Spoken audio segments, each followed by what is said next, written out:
Right, we're live again. Last time I did a live, the connection was terrible. So I hope the connection isn't that bad this time. It says I'm connected to some. No. Okay. Oh yeah, it does. We need to figure out how to disable that. We don't want to be double using this shit right now. Auto join. How do we turn that off?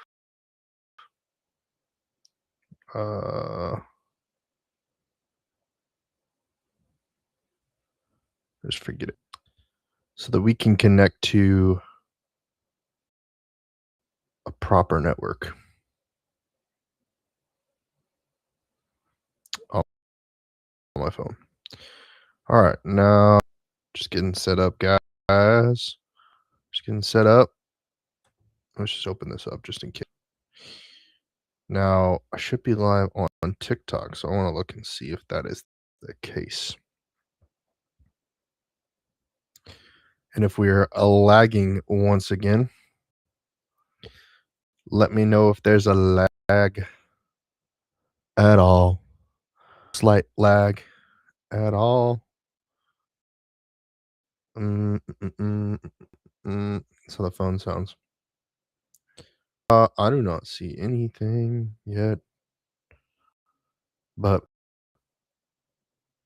as expected, my phone is going so slow. And I don't know why. I'm not even on the same network.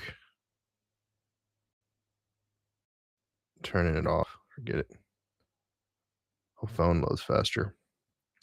View my channel. Okay, I'm gonna click this just to see. Oh, whoa. The quality.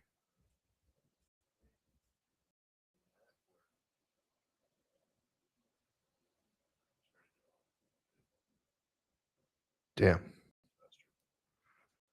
Hopefully the quality improves because this is not good. I don't know.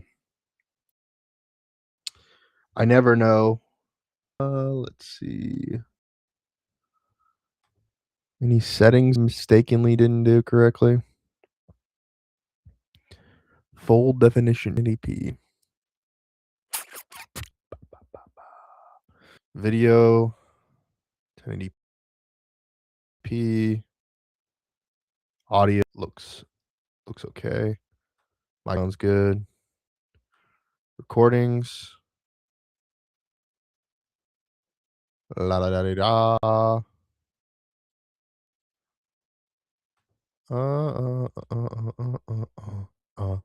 Do do do do do do. Yeah, I don't know. I'm not sure. I'm not sure what the heck is going on. Why this is lagging.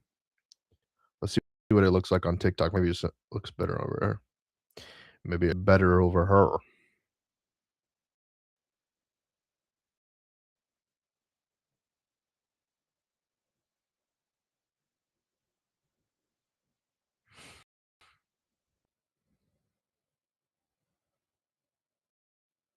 Not particularly. Actually looks really scuffed.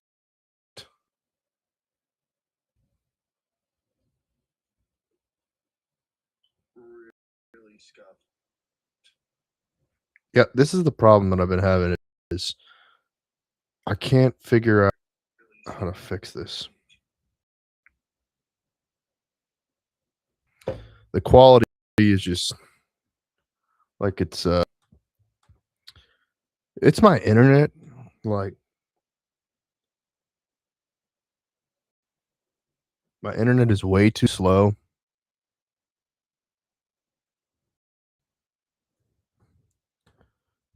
Let's see.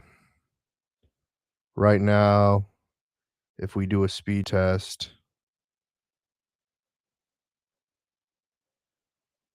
let's see.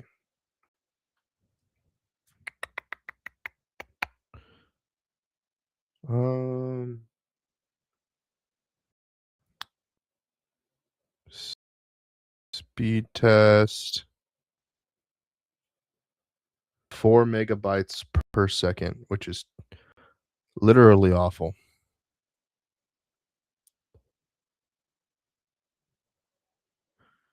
It's like 6 megabytes per second. It should be even better than this, but I don't know why. It's just not good. Uh,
let's see.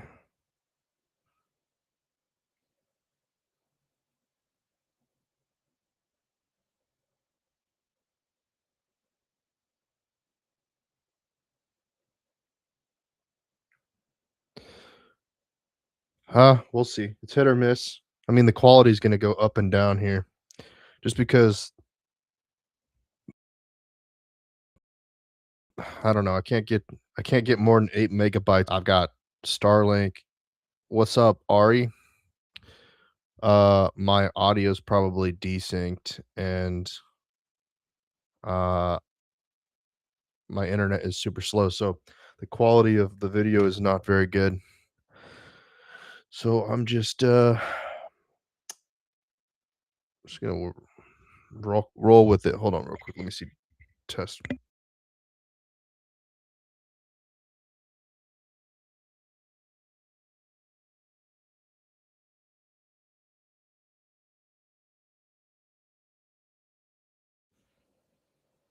Yeah, it's not working. See, 2 days and it's like not like really just both times trying to stream here, and I don't understand how video calls work fine, but then it just will not stream.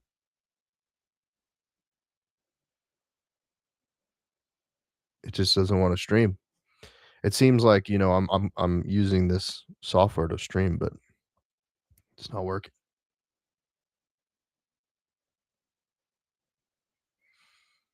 Hmm,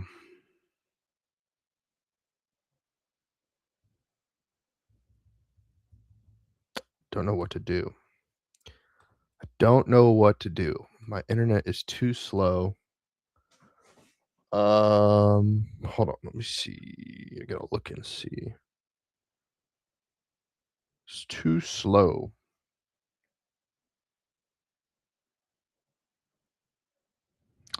This is partly due to, an Elon issue, but also just a networking issue. Um, dude, what am I trying to do? Oh yeah, I'm trying to look at services, lines, my pools, remaining 2 gigabytes, line usage,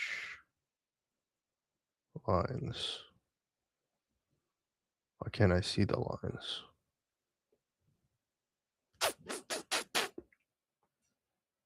Mm, mm, mm, mm, mm, mm.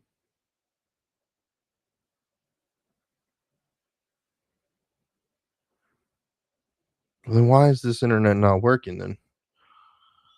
Oh man. Let me see. Let's go to Oh, shoot, wrong internet. Damn, clicked the wrong one.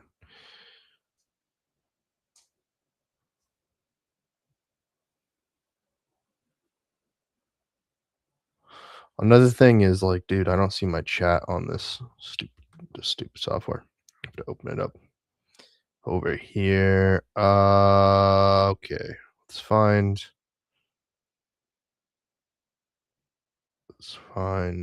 connected to this. Wait, how can we begin? Why is this working on here? That's weird. So then why didn't it work when I switched to it over here? Wait, so let me see. Quick speed test real quick.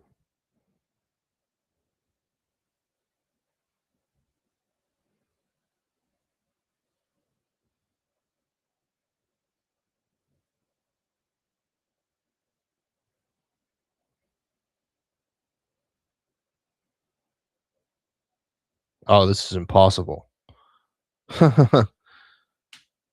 Oh my god, 5 megabytes download speed. And what do we get upload speed wise? Less than 1 megabyte. That's not gonna work. Oh, man.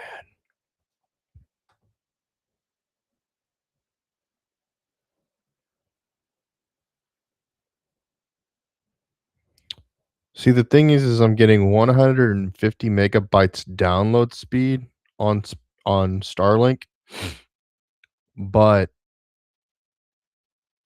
upload speed is less than 10 megabytes. And so it's, like, literally god awful. It's, like, impossible to use. Like, you can be a consumer, but you can't be a producer. So, that's insane. Like, what am I supposed to do? I can't use this stuff. Just it's impossible.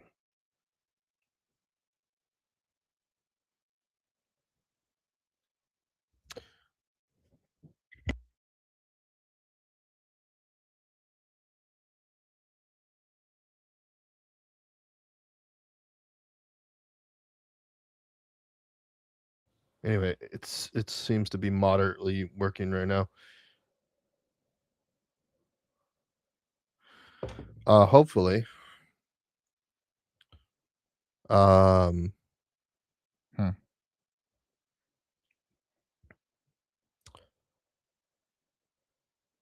Well,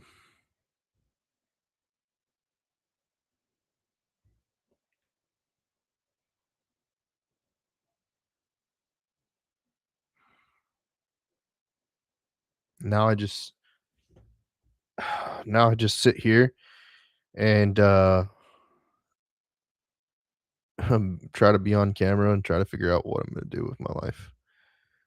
What am I doing with my life? Container, half screen. Do, do, do, do, do. Interesting. So we're live on YouTube, we're live on TikTok, we're live on LinkedIn, X, Kick, and YouTube. I'm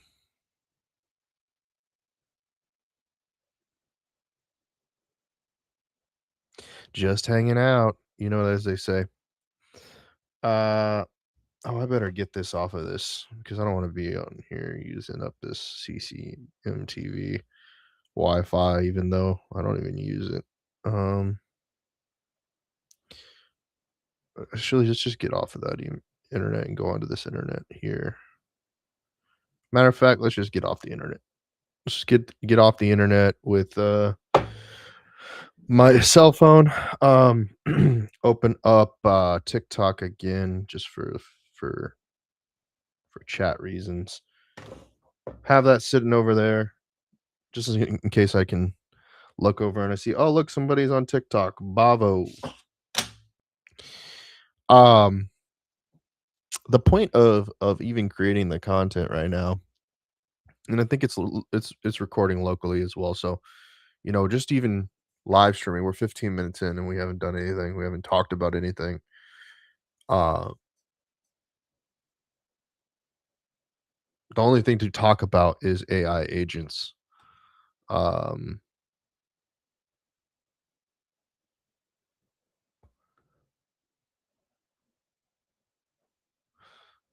let's see. If anybody wants to be on the live stream, just put it in the chat on one of these chats and we'll get you on. We'll talk about stuff. Um,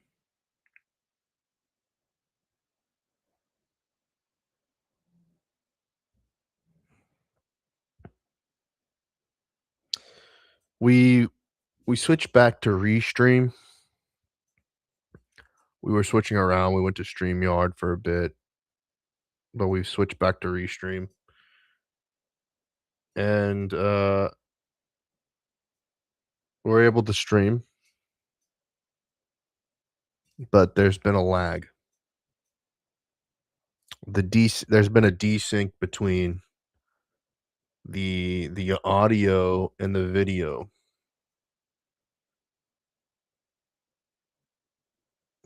I'm not exactly sure when it happens, um, but I wanted to get on here and test it out. Um, and of course, talk about the stuff that I'm trying to do. Uh, I'm trying to find meaning in modern work where you don't know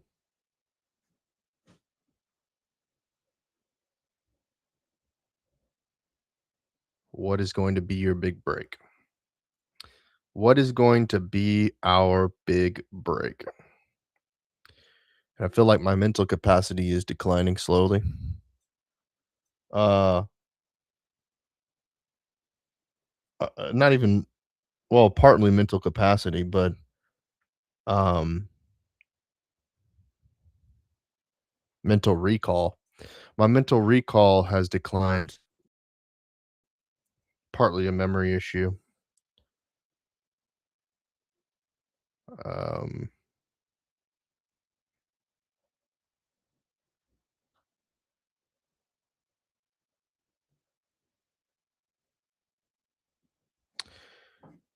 it's interesting growing up in the United States,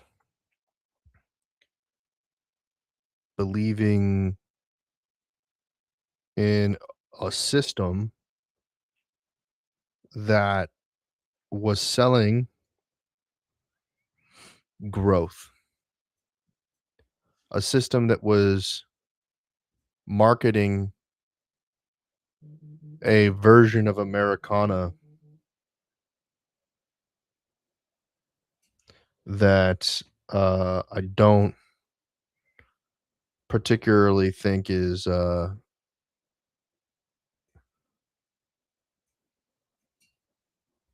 available to anyone and everyone. Um, I think it's one been it has it has evolved out of reach of the economic viability for the vast majority of people who traditionally call themselves Americans. Uh,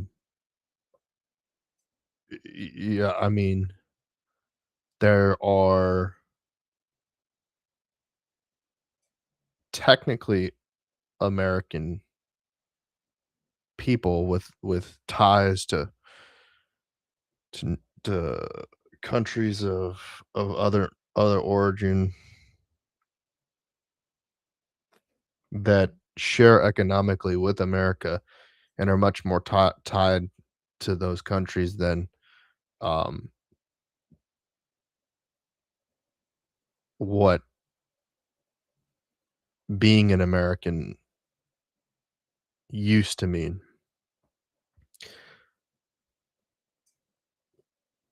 In it well, I would say outside of metropolitan cities and these things, but the internet has just completely changed that. You know, e-commerce, drop shipping, any way, get rich or die trying, by any means necessary. That has completely changed the identity of American to be an American. I think it's the stars and stripes don't represent a shared identity. Um, and I don't think that it'll continue. I don't think there's any viable marketing system that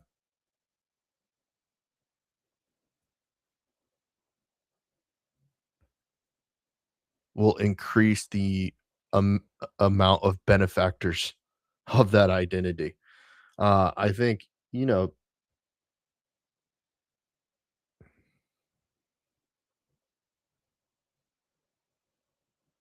everyone knows this. Everyone realizes this. You're not buying American computers, you're not buying American phones, you're buying global brands that happen to be headquartered in America. You're not these things are not um their identities are aren't founded in American culture. Americans buy them. We've become subjects to these global brands that honestly cosplay as Americans. Like,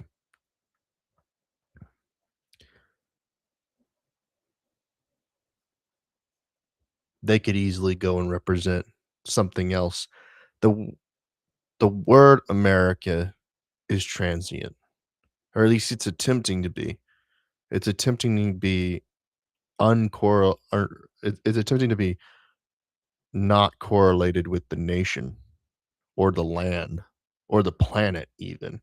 Like, it's attempt to it is an attempt to retain what it historically has, but is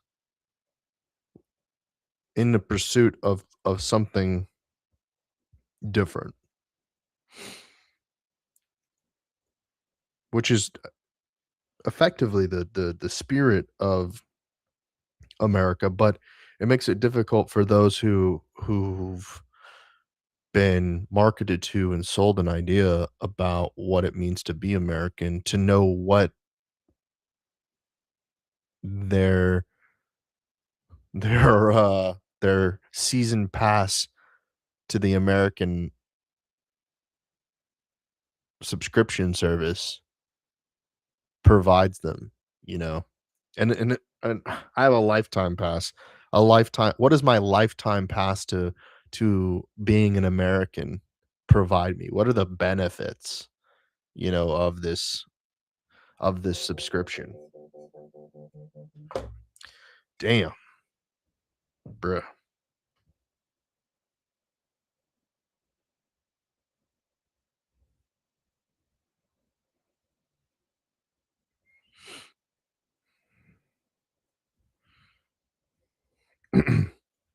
Come on the stream, Ari. Let's get you on the stream. Copy this link. Let's go over here to Discord and let's yap. Let's yap. Let's yap. Yap, yap, yap, yap, yap, yap. Yep. Let's yap. Let's yap. Here we go. Here we go. Here we go. Here we go. There we go. Let's yap. Let's yap. Let's yap.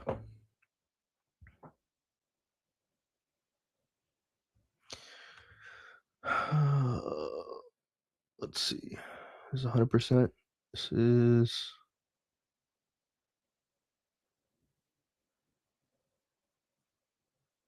click all scenes and select any scene to control people's visibility. Visibility.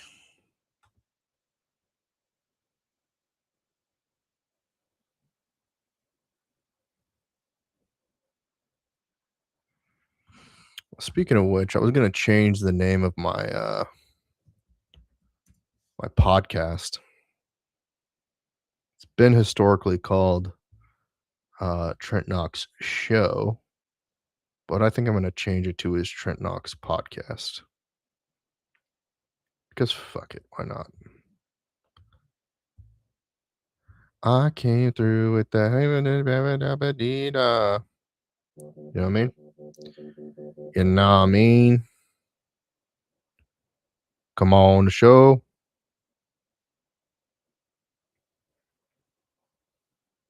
Let's see. Do I have to add? How does this work? I don't see any new participants yet. Ari, get on the show.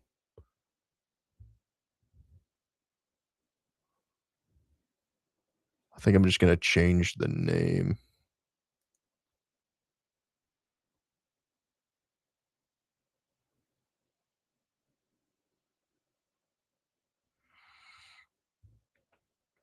Wait, what?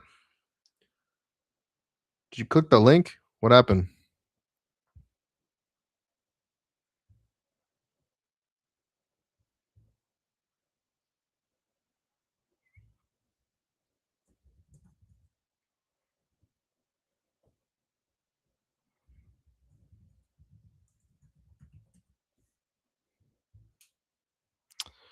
Come on, what are the settings here?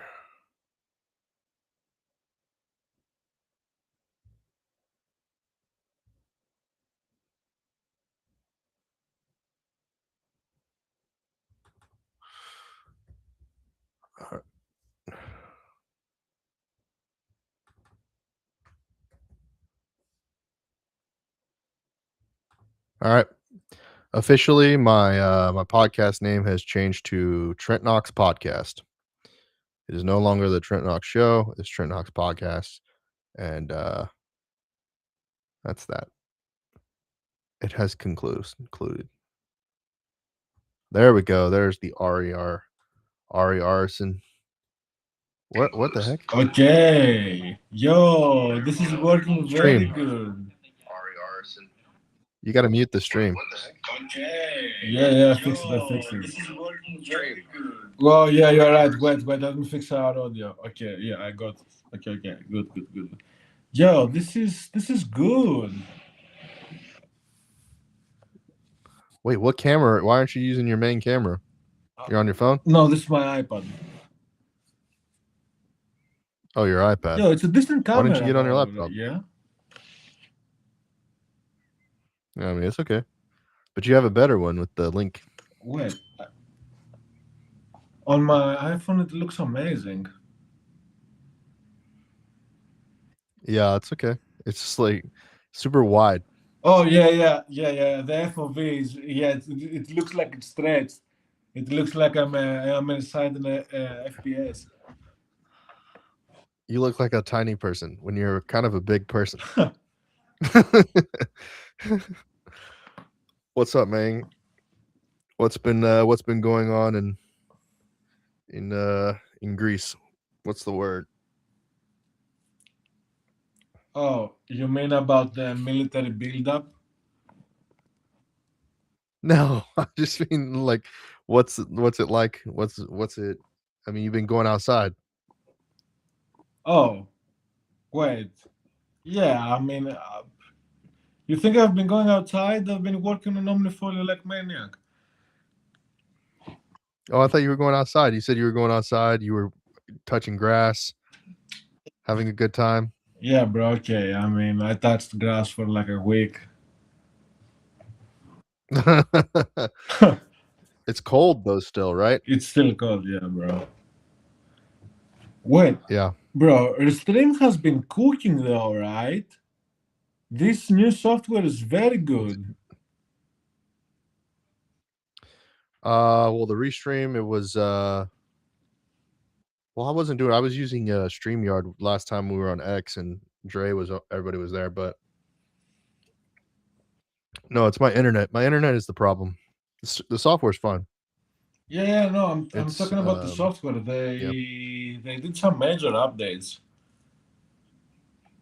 Oh, yeah, yeah, yeah. They could put this, they put in a vertical version, and so now I'm on TikTok in vertical and YouTube. Yeah, yeah, we look amazing. Yeah, yeah. It splits I the mean, I'm screen excited for perfectly. This it. shit looks amazing. Yeah, I have to imagine they've been doing some vibe coding. Bro, this is bro, I can make that in one day, bro. This is vibe coded as fuck, of course. I can make the same dashboard I with mean, the they had a same good head visibility. start. Yeah, they had a little bit of a head start with what they had, but what they had was so broken, and now I feel like it's It's um coming together. it's top one or it's either top one or if not two. I mean, in software This is for the this free stuff, tier. but This is the free version. yeah. No, this is the $40 a month. Okay, and in the free version? What are you getting? Wait, let me check out the tiers. They changed the Mm, pricing plans, yeah. right? No, they didn't change the pricing plan, but they added the vertical streaming on the $40 Oh, they just added more professional features. plan. Yeah.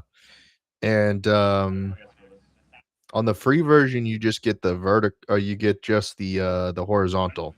Oh my god, yo, Um, bro, do you know what I'm going to do really quick?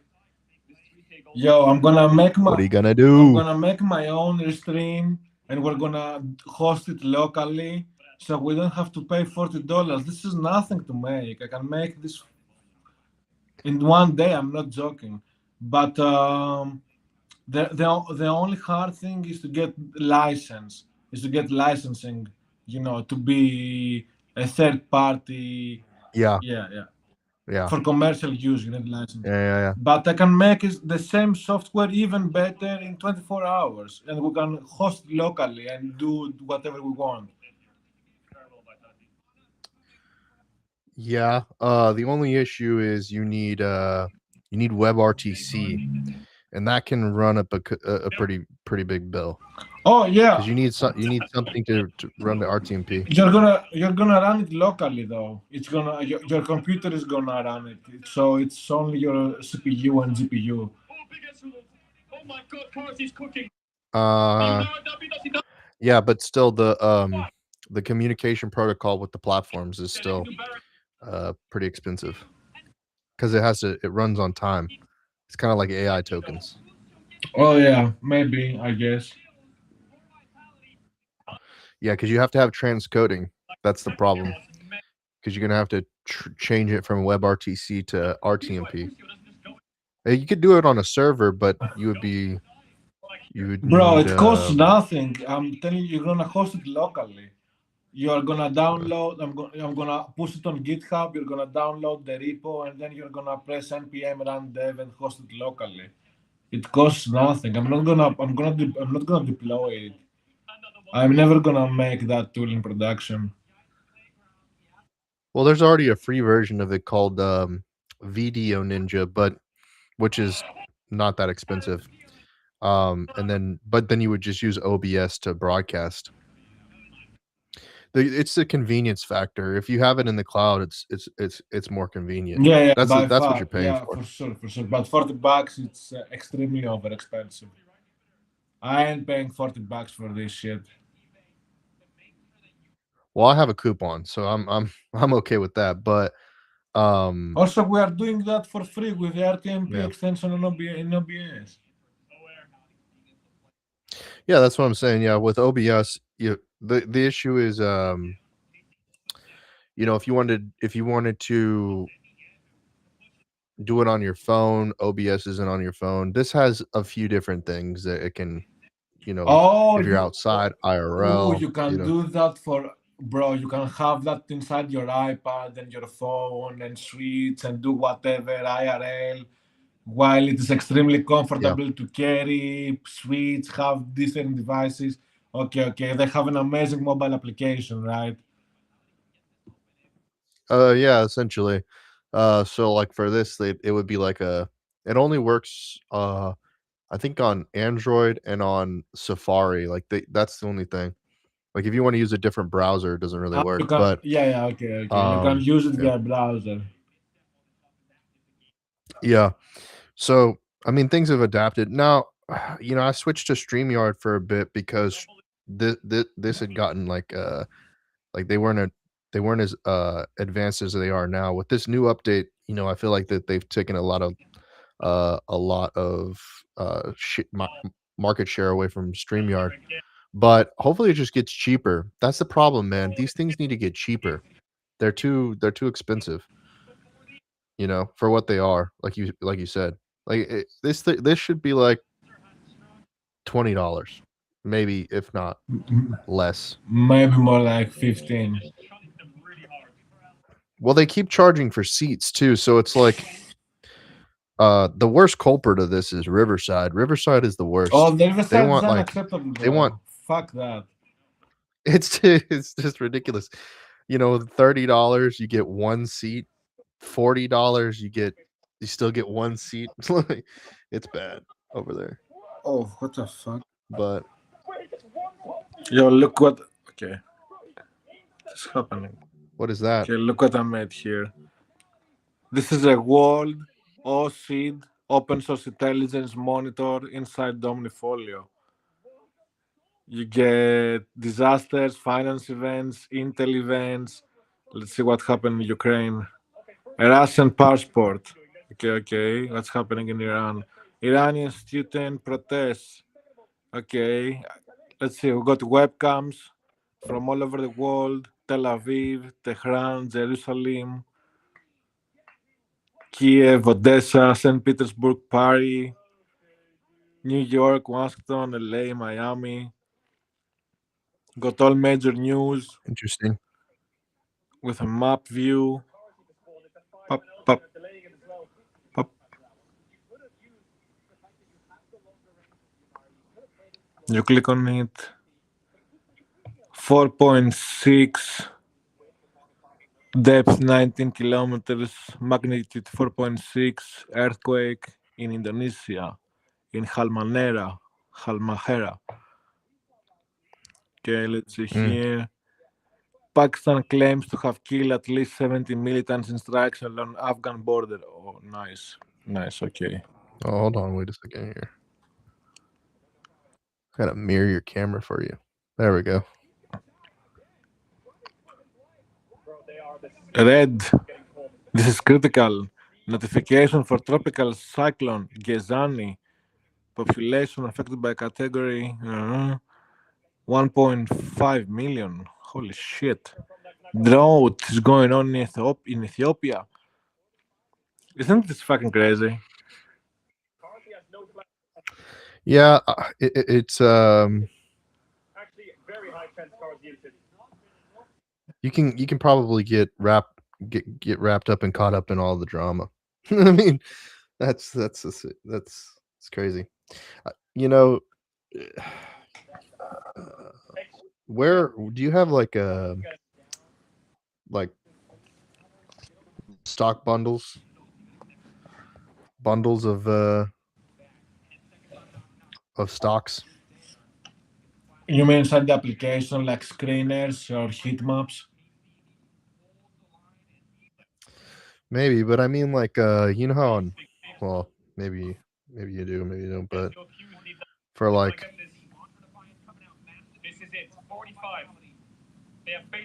hold on. They call them portfolios, but like so on the autopilot, they have like these different ones. Let's click this one. This one's the AI one, right? and then Oh, and they have a bundle, and they have all yeah, a stocks bundle. compartmentalized into different niches, sectors, whatever it is. Exactly. So like if you like the one that I was thinking when you were showing me that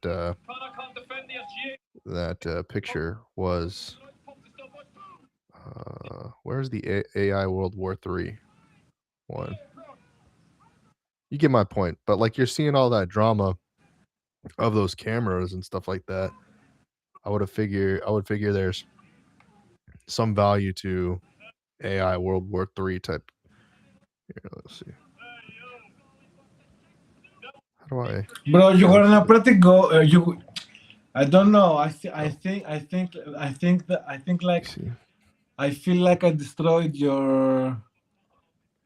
Yeah, yeah, and it's a bundle with all the AI stocks. I feel like I destroyed your train of thought. I feel like you were in a pretty good and sincere monologue about what it feels when what you get, what it feels being in America. uh, I don't know where I was. I don't know where you in that monologue because I don't think like even just having you on it, it's not exclusive. It's a Western problem.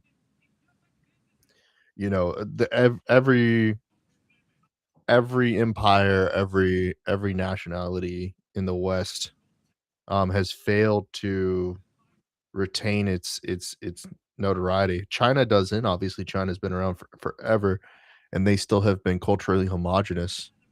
Um, so the question, I mean, really, it's like, well, so what is the West failing to do? It's, we failed to have long-term leadership.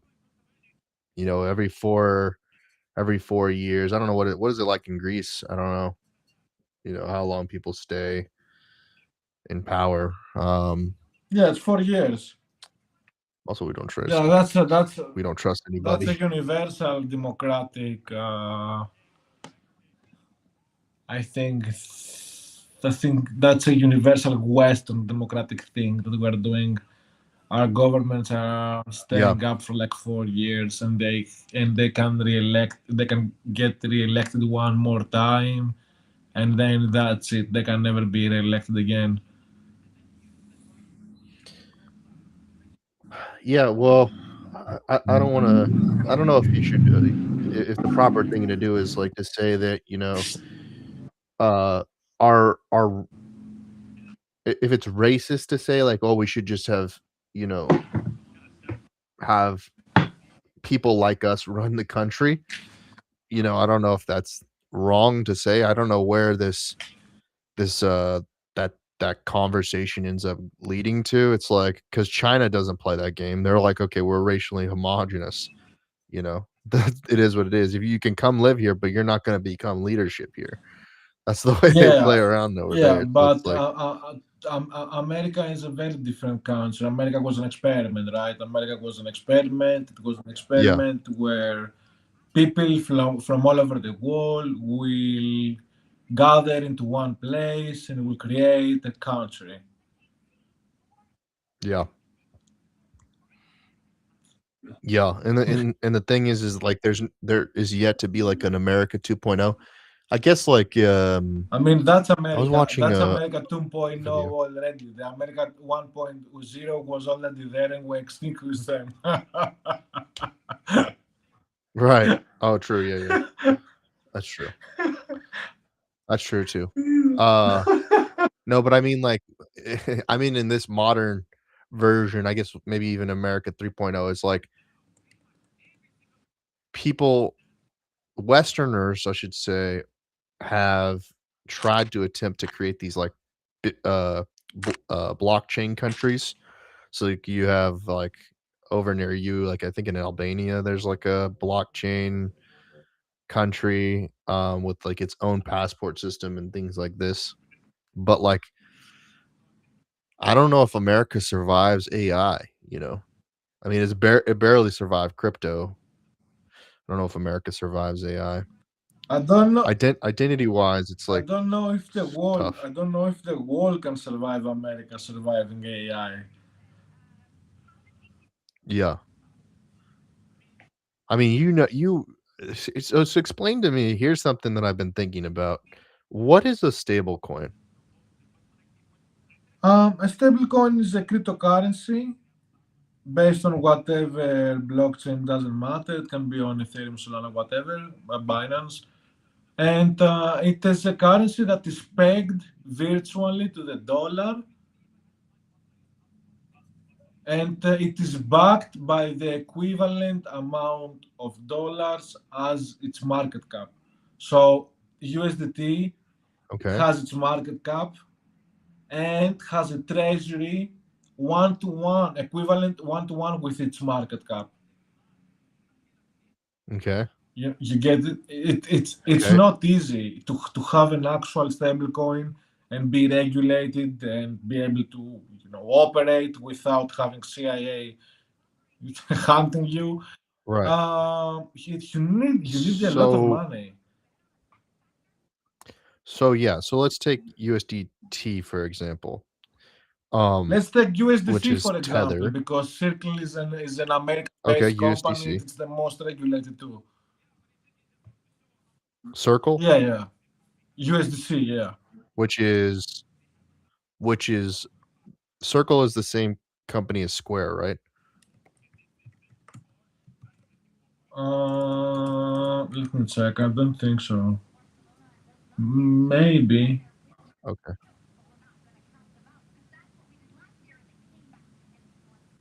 Or wait, or let me see. Maybe. I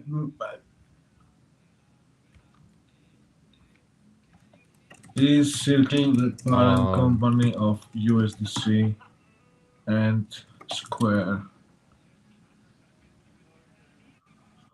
okay, no. No, no, Uh, it's not. okay. So Circle, right? Yeah, Uh, same name, different companies. where where are they? Where are they holding the equivalent uh capital? And how did they get that capital to start the stablecoin?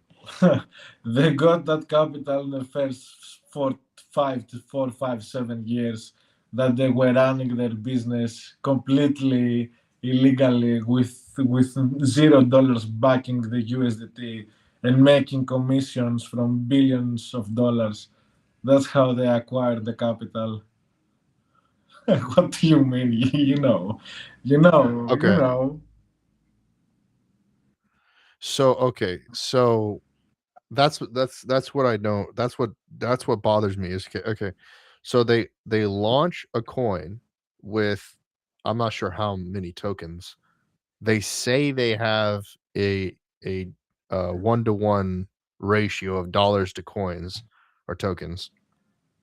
But you're saying that that was like marketing or and how To, how, how do they to, have what they say they have to now? be honest, it was innovation.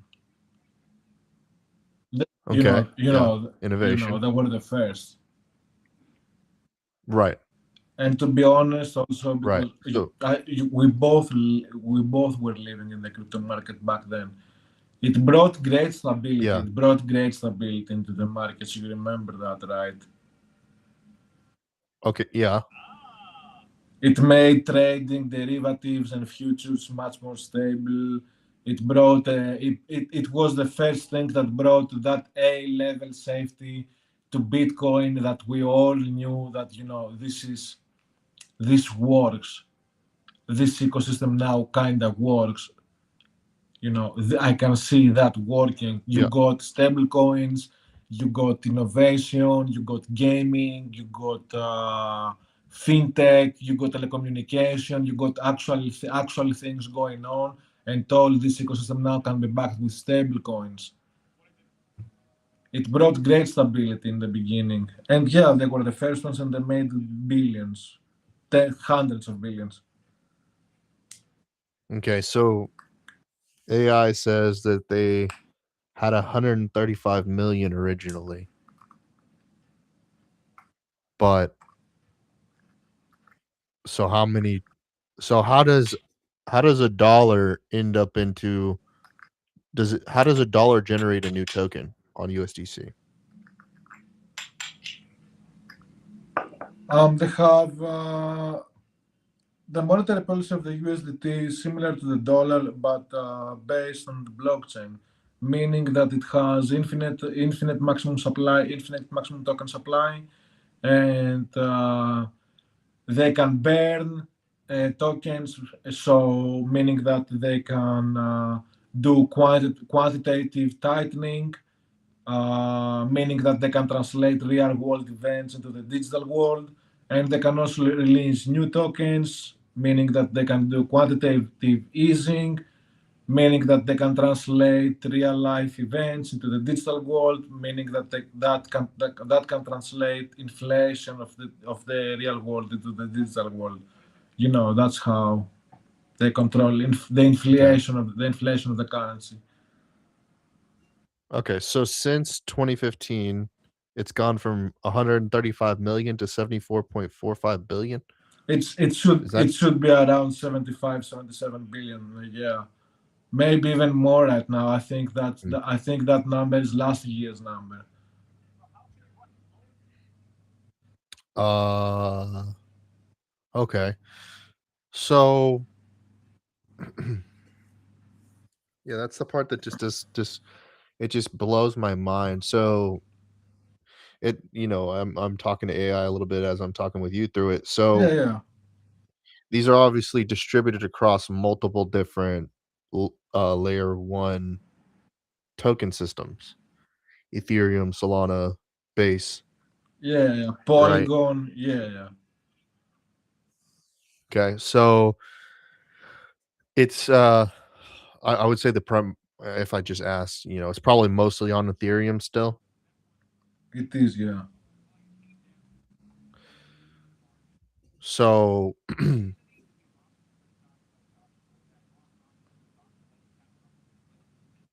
I wonder how many billions were lost in the process of getting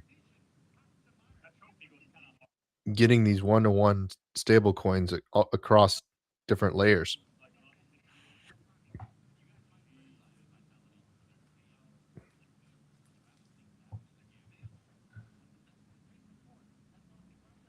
Because you're not gonna have they have to establish a market. So when people started using USDC on Solana, right, there was no USDC on Solana, or Circle created the market, right? Um, So they made an investment.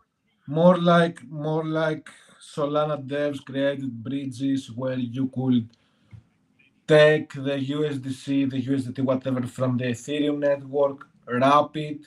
You Uh-huh. remember wrappers, you remember bridges, wrapping tokens and bridging them from one blockchain to another. Yeah, yeah, that. Yeah, that's exactly what happened. Okay. Okay. Yeah, it's so yeah, it's tough. It's so yeah, you have to bridge and wrap tokens, bridges. Yeah, man. Do you remember how stressful it was back in the day to do this thing? Yeah, I mean it's still it, I mean, unfortunately, I think that the growth of new Oh shit. uh new networks is not a probably not gonna happen. I mean, I haven't heard of a new network other than Base, you know, but that's Coinbase, so they already had established audience to Wait, do that, but, like, what can I smoke on TikTok? yeah, you're fine, I don't care. I remember that they had the Um, stupid rule on their live streams that you can't smoke or something. But I I've been think seeing people smoke. yeah, I think they removed it last year or something. I don't know what they did, but I've been seeing a lot of people smoking lately, and, That's true. that nothing's happening to them from what I've seen. Um, and even if something happens, I'll be like, "Oh, well." Talk US is now to America. I don't know how that works. But yeah, I mean, the thing is like you're just telling us complete lies right now in terms of like, oh, they're like the price on the basket of goods has gone down. No, it hasn't. It's 3 times as much money as it was 2 years ago. You get a carton of eggs is Yeah, $5, like, it hasn't gone down. What are you talking about? They're like, "Oh, well, but it's gone down since last month." What? Like, we gotta talk we're talking dollars, not cents here. And bro, then the this gas administration prices has is been it's wilding. ridiculous. This Yeah, and I administration has mean, been wilding, dog. who was it that's I forget who said this, but, like, you can't price things in dollars anymore, you have to price it in gold. Like, the market value of gold. Okay, gold is $5,000. Can you afford to fractionalize, an ounce of gold? Look at over here Ari over here with his gold chain on, just hanging out. He's like, "I'm hanging out over here." Hanging around. I'm gonna have to start doing, electronic scrapping, get some gold for myself. I don't know. It's, it's a lot. I mean, vibe coding, it's like what you've built is something that you probably would have been able to do in the time that you've done it 2 years ago. You know, you Bro, could you could have spent I, a full 2 years trying to build up just the homepage, you know, like, just trying to get authorization for your bro, app. I don't So even now you know, have bro. authorization, all this, you know? Um, and I don't know how fast this is gonna happen, but, like, AI agents is the all the talk right now. And I don't know how fast it is gonna be until everybody has AI agents in their apps. Because right now it's expensive. It's not cheap At, to, offer to, AI. yeah, yeah. If you don't have specific mundane tasks that are repeatable to do for your business or your brand or whatever you're doing, yeah, it's not worth to run Chemiclo or Cloud or Clo or whatever the fuck. Yeah, no, it's not. And so it's like, but if you look at the prices on, like, let's say, uh, GBT 3.5, and that was only a year and a half ago, you know, it could be 3 months and then everybody has an AI agent in their application because the models have advanced to a place where, it's you're spending $10 per month or whatever, that's not so bad, but right now you're spending thousands of dollars to actually run a competent agent, 24/7 around the clock. Because I know people I was just looking at Manus yesterday when my stream wasn't working, and it's like the top plan is for 5,000,000 tokens, $20,000 per month. So if you wanna replace, like, your whole junior leadership at your company, then that's like baseline. Bro, I'm gonna be honest, bro. Things are expensive. If So now in Omnifolio, I made my own proprietary tools, right? All the services are Yeah, proprietary. I own everything. I create everything from scratch. Do you know yeah. how much would cost me to offer an API for these services for someone to take the API and create a wrapper application and offer his own services? Do you know how much will it cost me for 50,000 users? How much? I don't know. It is like 12K per user. Oh, wow. Well, oh, I yeah, ha- well, so the output is where it's gonna be the most expensive. So So you have to charge them for the input and then charge them for the output. Yeah, all I'm saying is that that manus price, they are not making that much money, bro. They are making like 35%. They are not making that much money. Right. Yeah. Well, I mean, there's a lot of costs, so their margins are low when you even look at it, like how you're saying. And then it's like, okay. And then if you're doing open claw, you can almost spend infinite money. It's infinite money, yeah. It's It's like infinite. It's it's infinite money. It's infinite money for sure. For sure, it's yeah. infinite money. And you have all these people, all of the people who are at the very top, venture capitalists, private equity, people talking like, "Oh, I'm gonna buy like 5 Mac Minis and have them running Yeah, 24/7." It's like, well, yeah, what the fuck? You're bro. talking about like infinite money. Bro, have you realized that we're at a point already that with what has happened to the world with the subscription model? Okay, let, let me start from the beginning.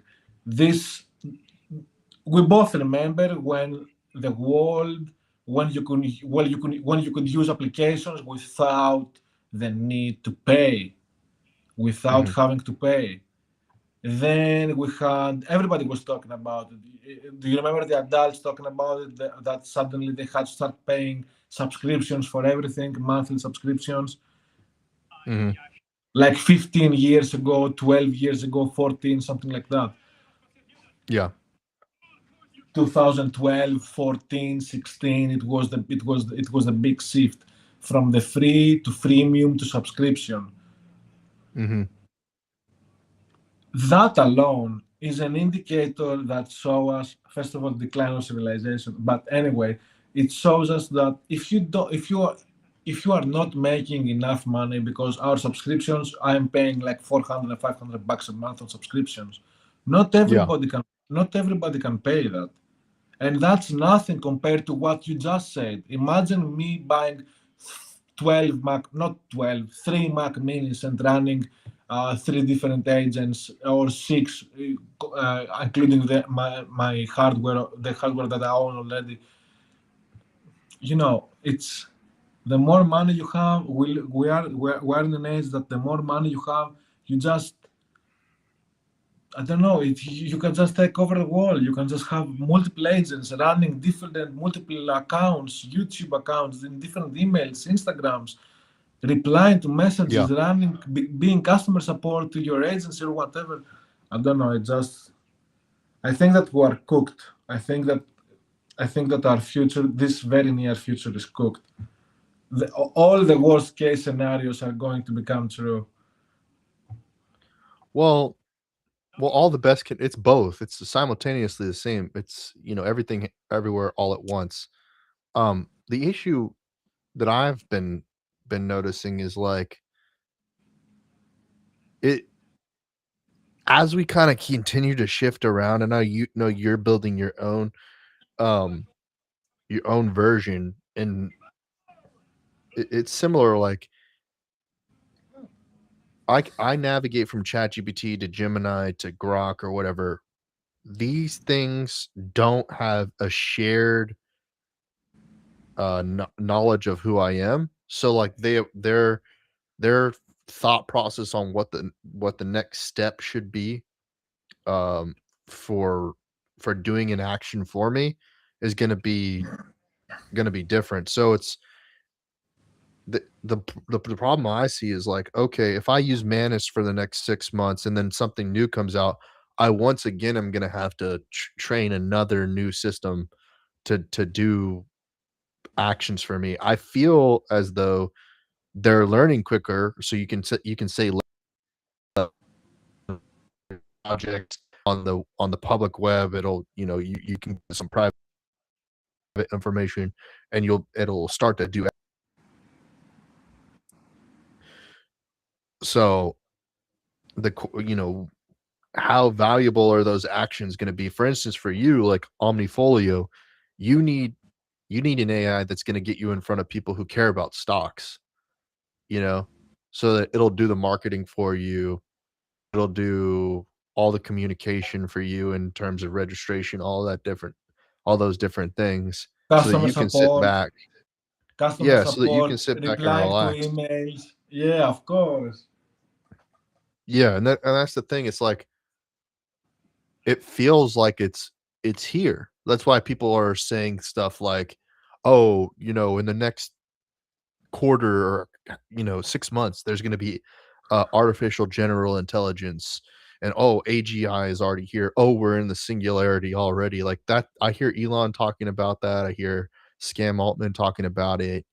You know, they're all saying like, "Oh, it's here, it's here, it's now, it's now." It's like, yeah, for y'all like who are spending infinite money.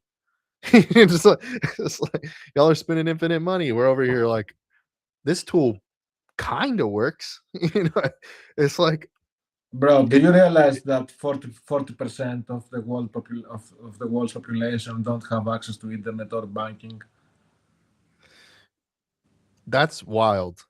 I mean, it's true. I mean, they could have access, but they don't even have the education to know what to do with it if they had the access. They don't have their countries don't have the infrastructure because we have been there for the past 500 years. Right. Here's another thing. So, uh, I don't want to say who this is, but this is somebody that I know.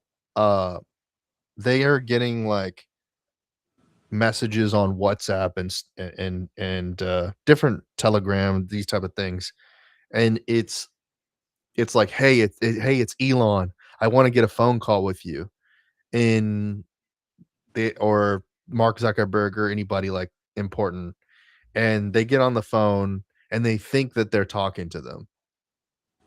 They legitimately think that they're talking to Elon or Mark Zuckerberg or Jeff Bezos, and they have full long conversations with these AI bots that convince them, you know, that they're actually talking to this person. And dude, that's gonna that's gonna demoralize people.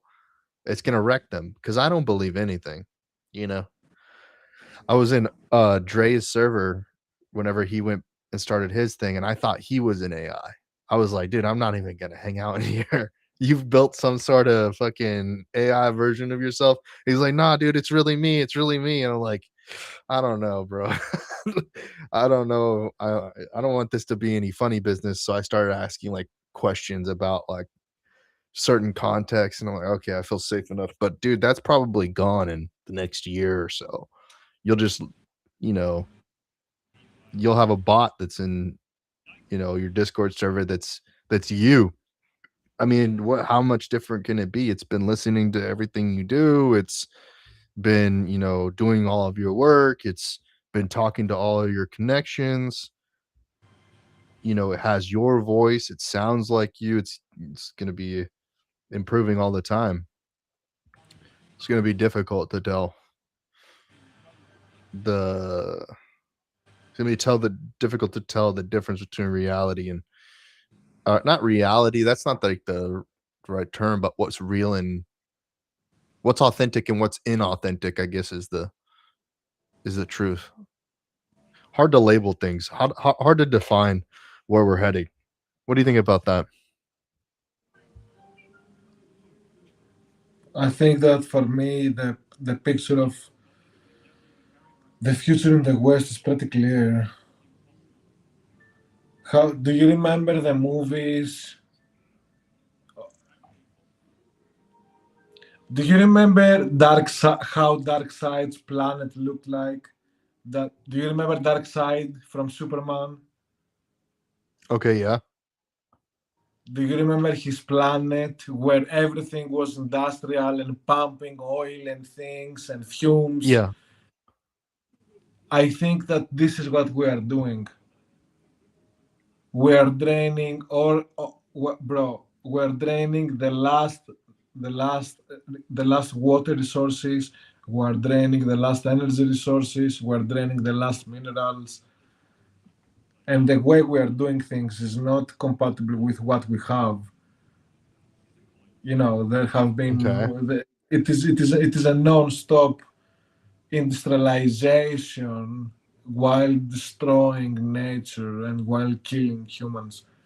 I think that the way that the West has approached the technology and the way it is approaching technology, it is very vile, so vile, Hmm. and it's backfiring already. Mm. You know,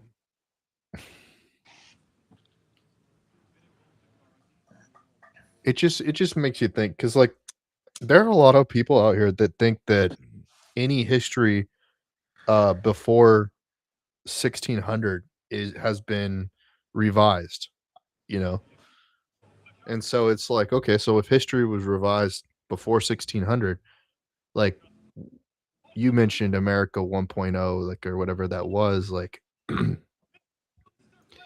they already did this. They did it, in a different a different method, and then the mud floods happened, and it set us back to feudal times again, and then everything had to be rebuilt. Does that is that where we're headed again? Where we're gonna have another major, uh, what do they call it? Cataclysm? But is it are these human designed cataclysms? Unlike, obviously you have, and even then that's a question. Like, do we believe a huge asteroid struck the earth and killed all the dinosaurs and all of this? Or is that just, a story that they tell our kids for bedtime story to tell our kids to be afraid of nature? Oh my god, there's gonna be a a meteor that crashes into the earth and kills everybody, or there's a super volcano that's gonna explode and destroy the world, or the aliens are coming, or whatever the fuck. Well, to be fair, I think that the asteroid is true, and there are super volcanoes that can fuck up the Earth and change the global climate. But Mm. How is that possible if there's all this singularity? We live in a simulation, then. You know what I but mean? did you know that all the dinosaurs that you are seeing in the museums and all the figures of the dinosaurs that you know and that we grew up with, all of them are lies, and that Okay. they have made, no, that's not a conspiracy theory, Google it. No dinosaur looks the way that you think it looks. Tyrannosaurus Rex Okay, yeah. is literally a big chicken with a fat belly, with two hands like this, fat belly, and it has the head of Tyrannosaurus Rex. Mhm. Only the head is real from the image that we both know. Yeah. Yeah, yeah, yeah. I know what you're saying. Yeah, I get it. Check it out. Um, It's very weird. I don't know why they did that. And I've been to well, multiple I don't know museums. either. Bro, I've been to multiple museums. I've seen multiple, dinosaurs from up close. All the bones and shit, and the way they're structured. Bro, how? Why? Why are they doing that? Why are they not presenting the real thing?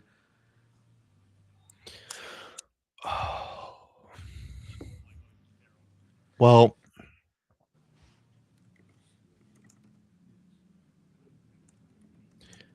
I think it has partly to do with the fact that there was um there was obviously an initiative to take what was historically accurate and then say it was false for some sort of power means, right? So like we know dragons were a real thing, and they talk about King Arthur, they talk about dragons in the Bible, they talk about dragons, you know, flying around or whatever dragons were. And so it's like, but how do you make it how do you for millennials, they were trying to make it so that people didn't believe in dragons anymore, and so they turned them into T-Rexes and all this other stuff. So we it's probably, what it is probably the reality of our fiction was much more real than they've tried to sweep away. But I don't know honestly what the commercial or the power reasons would be.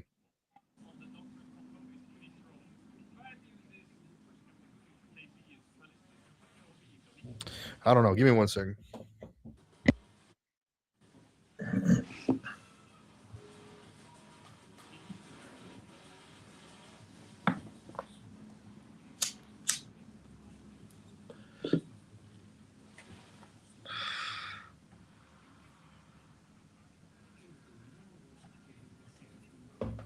Yeah, so I don't know.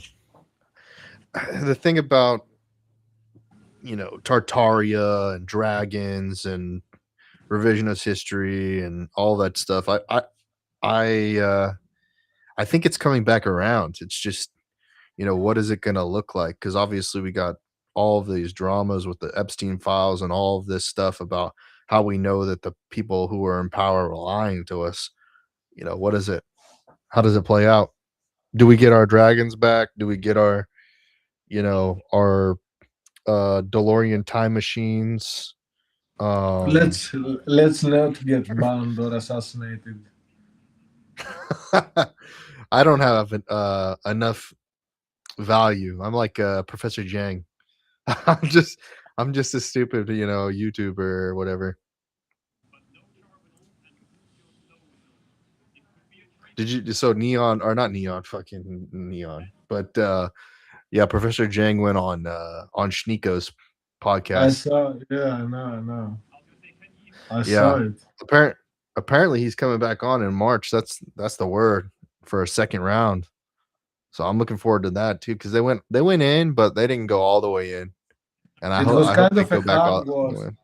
It was kind of a hard watch because Nico is uneducated and he lacks the cognitive capabilities to hold a proper discussion about these matters. But yeah, Yeah, I mean, he just has an ideology. He has a personal perspective on things. He's younger, than it's not like two people at the very peak having a conversation about these things. So he doesn't have the experience to really get the best out of Professor Yang. But like you could think of like I also listened to the trigonometry podcast with Eric Weinstein, and there's just like a consensus that like dude that these people who are super hyper like knowledgeable older elders, they're kind of delusioned into their own perspectives on it all too. They're not like here like us. They're not in the trenches like us trying to build these agents, trying to build this stuff because they're like that stuff is too complex or dude they're going to delegate it off to somebody else or their perspectives are not they're not in the trenches. They're just kind of like looking at it from a bird's eye view like, "Oh, this is coming. Well, what am I going to do about it? I'm old." You know? well, I don't know, bro. I think that in general, most most of the people out there are cooked. Yeah. Uh No one understands what the future holds. If you don't understand, if you don't know and understand the existence of VS Code, of agents, of crypto, of Bitcoin, of CBDCs, of Palantir, of a gazillion different things, or if you don't know yeah. history to connect the dots and understand what's gonna come, don't know, bro. People are cooked, at least in the Western societies, because our Well, leaders don't, they don't want they don't want yeah. our good. Well, here's the thing, like there's been a huge decline in men's desire to engage with women. Like the men do not see. Hold on, wait a minute.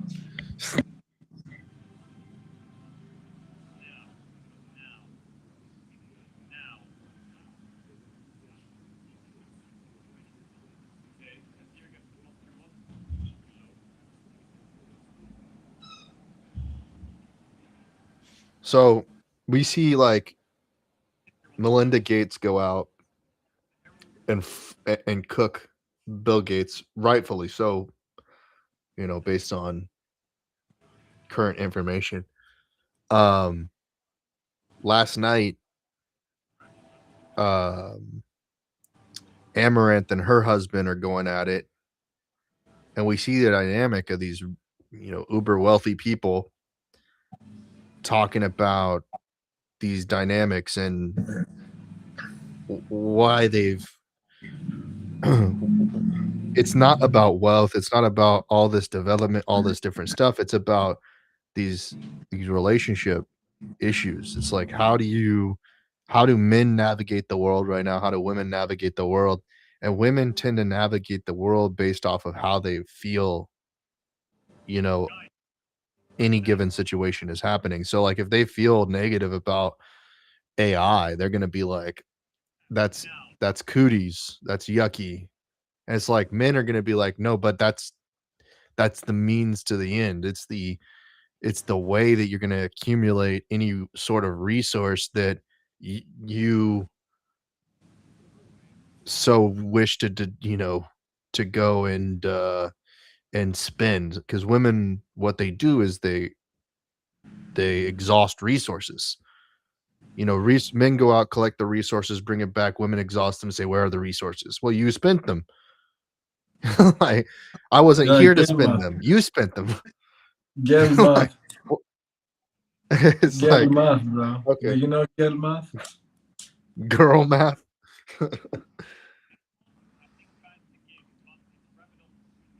Why aren't they? Why hast thou exhausted thy resources? You know, it's like, okay, well, we'll go back out, and we'll get some more resources. Those resources have been. I used the neighbor's resources and your resources. Now, where are our resources? Minerals are depleted. Like it's just like, okay, so who's boiling the oceans? The men or the women? You know, and not to mention, it's like, okay, we're going to continue to do the actions in order to for the potential of procreation, right?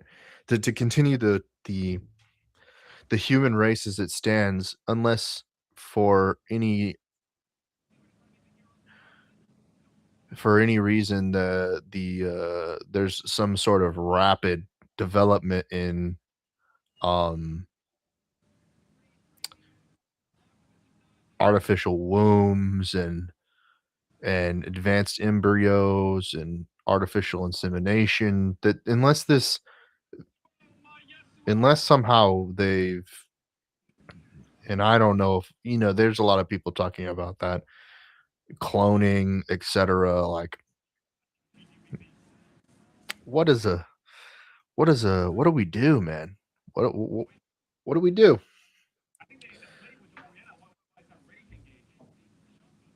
I think we're cooked. Do you think, wait, so like, do you think like it's like Matrix, where we're like we're being, we're just like artificial, or not artificial, organic batteries that are, going to be used for powering the computer that the AI will use to destroy the world, and then we come back in Bro, a that's different. exactly what has been happening for years now. What do you mean? Okay. Do you think like What? it's two things can be true at the same time? So it's like we're already in that reality, but we're simulating that reality within the simulation of that reality. So like that it's like, okay, we're already doing it, you know? So then, okay, how can we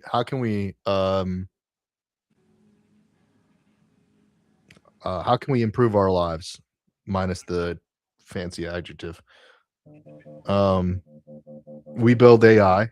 We build AI agents that cater to our needs, and then, you know, do you think that, I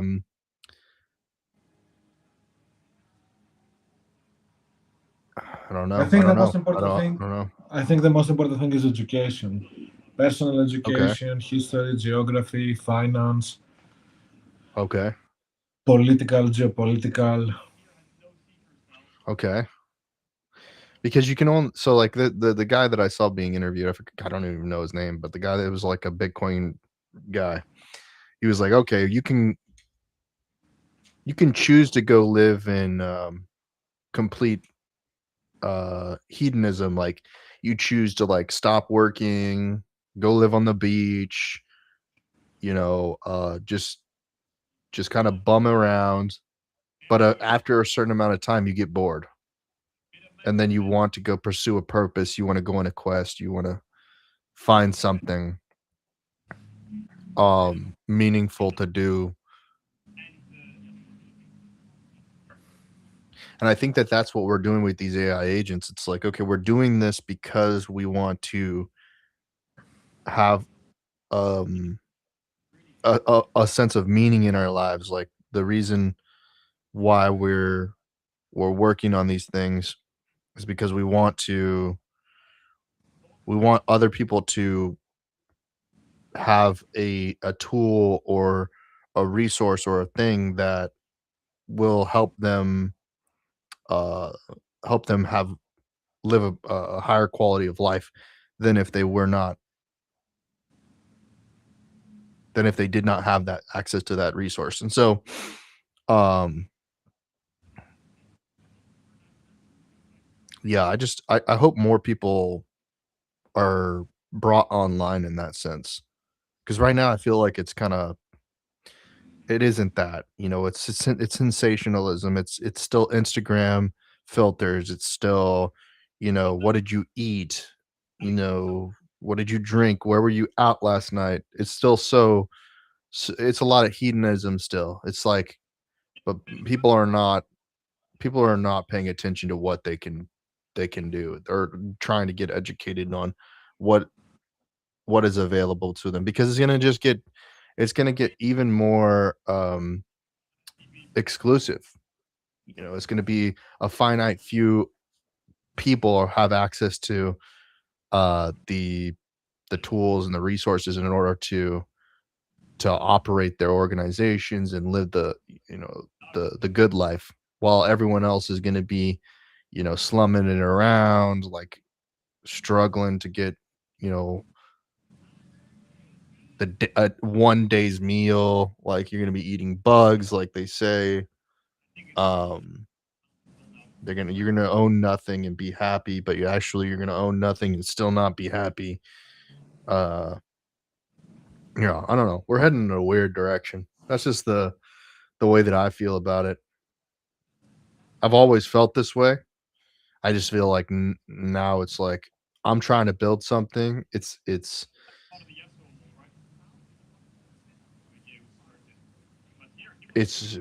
reaching some people. Some people are seeing it. I want more people to see it.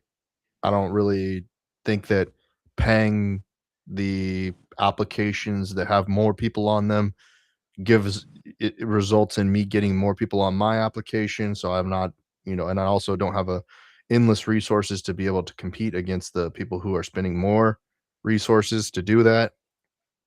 Um, and then, on the free side, like you talked about earlier, it's like, oh, applications used to be free. It's like, okay, so where are all these communities of people who are interested in free products? Because If you go on Discord or you go into these Discord servers that are supposed to have hundreds of thousands of people active on them, there's no voice channels or video channels open with people talking about things. It's just a bunch of bots, you know?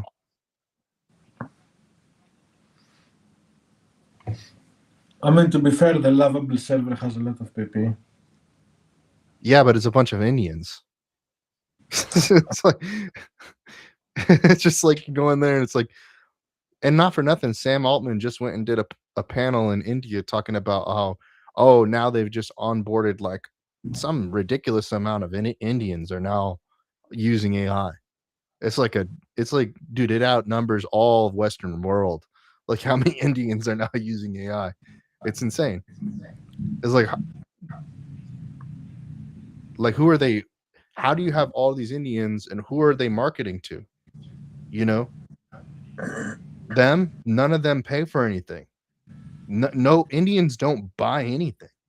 Like they expect everything for free, and they're not, like, the vast majority of them don't care about the level of quality. They'll take like extremely low quality things. I don't get it. as a Westerner, I'm like, dude, I am very frustrated with the fact that a $5 footlong used to be a high quality item. When I was growing up, you get a $5 footlong and a $2 like Red Bull, and that's $7, and you could feed yourself for 2 days. You could eat half of the meat was like this much. Now you're getting like this thing that's like this big, and it's $20. Yeah, I know, bro. It's the same in Greece, though. It's It's the like, dude, same in Greece, this though. sandwich this sandwich is a snack. It's like, dude, And what the heck? the quality of Subway is cooked right now. Oh, Subway's just trash. It's going the way of the pyramids. We won't even know what their purpose was. It's like, okay, you get one slice of pastrami for $20. And it's not even the thing is I don't in America, we do something that's real fucked up. It's called processed foods. Yeah, I know. GMOs. It's not even real. It's like, it's plastics. You're eating plastics. I And know, bro. it's insane. I don't know if that's the case in Greece or whatnot. No. We have strict restrictions against GMOs in Europe. Yeah, America is all plastic. You eat plastic, you spin plastic. It's just plastic. Everything's plastic here. America is a big human experiment.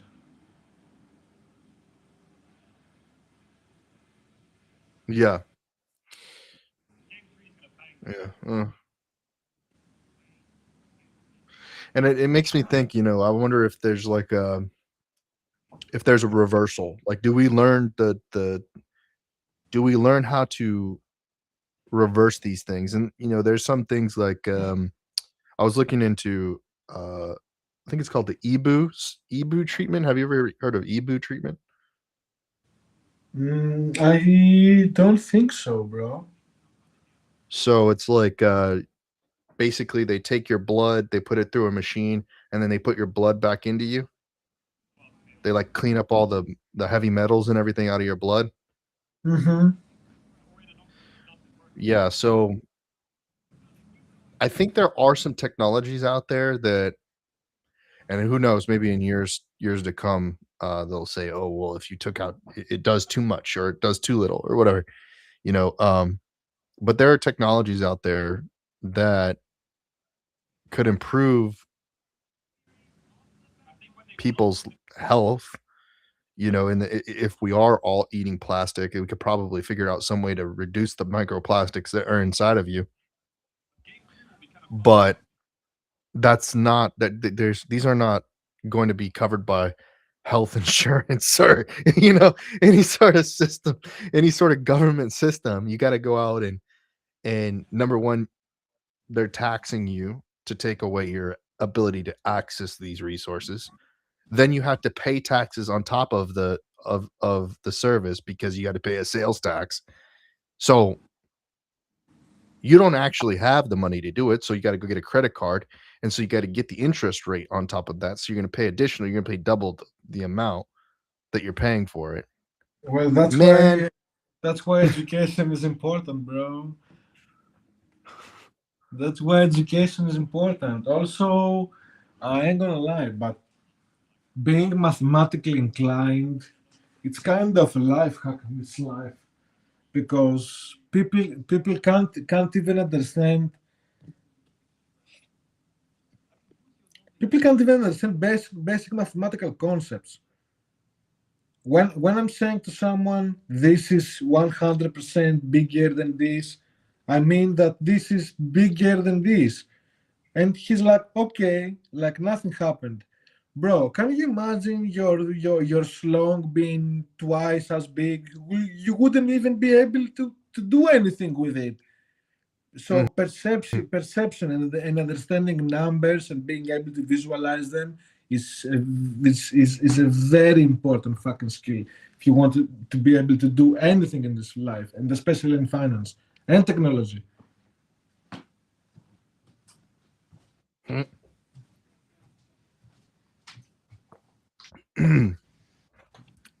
yeah. Highly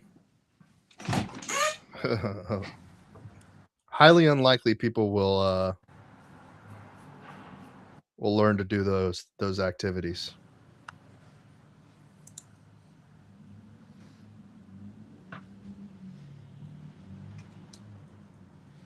That's just like not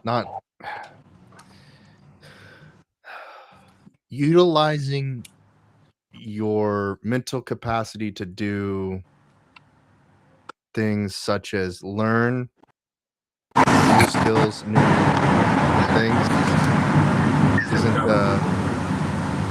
what people want to do.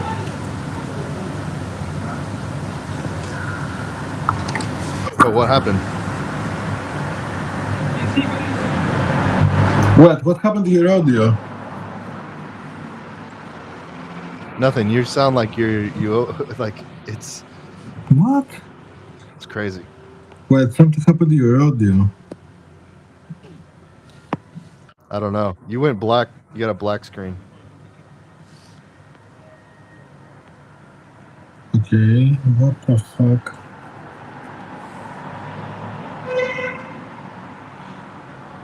Okay, can you speak, please? Yeah, what's up? Okay, something happened to my audio, I guess, then. What am I supposed to do now? It might have just changed your microphone. Okay. I'm not sure what microphone you have going on, but sounded like it switched the microphone. Yeah, I did, but it's your audio. I can't hear you. Oh, really? Yeah. Oh, how did I do that? That's interesting. How do I bring your video back?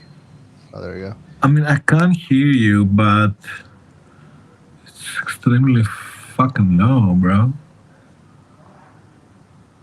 Oh, yeah, I don't know.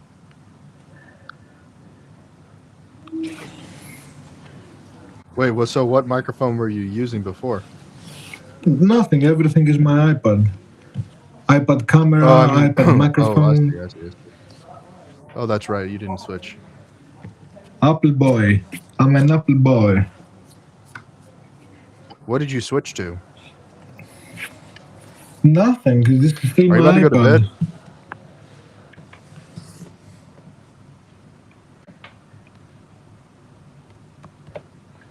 Did you just turn off the lights and everything to get in the bed? Yeah, I turned off the lights. Yeah. I'm using this. I can't see. It's like completely dark.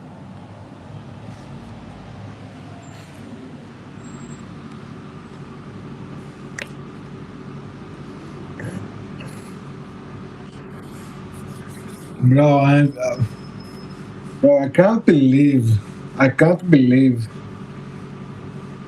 the state of Omnifolio. Like, this shit is crazy, bro. Hmm. Yeah, it's nice. Like, I'm just watching it I'm and glad I'm you just have that admiring it. going on. Yeah. Yeah. Wait, let me rejoin because something like your audio is very low, bro. I gotta rejoin. Okay. All right. Omnifolio.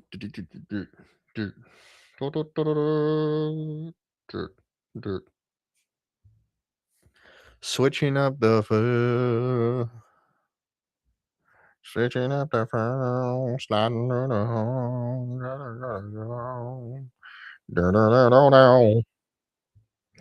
sliding. What it do? We are so barak. We are so barak, bro.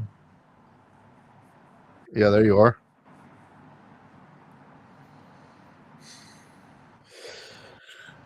Yeah.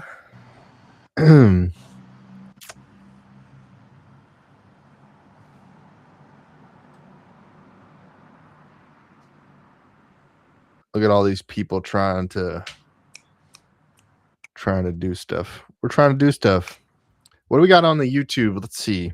BusinessMaxing. BusinessMaxing. YouTube's probably gonna ban us. Why?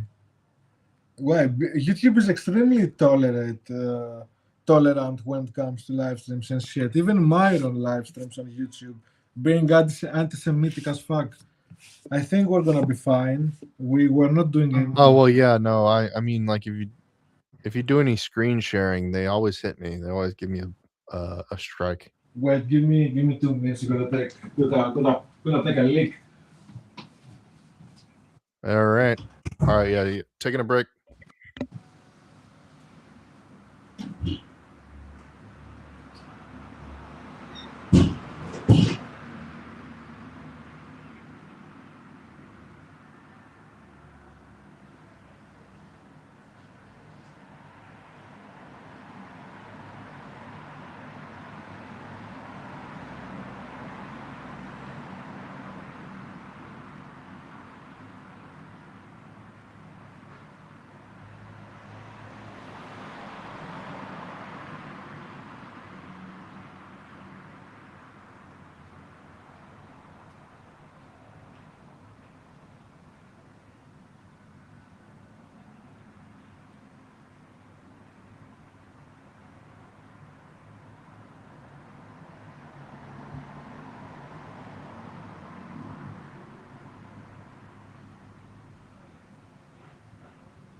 Yes.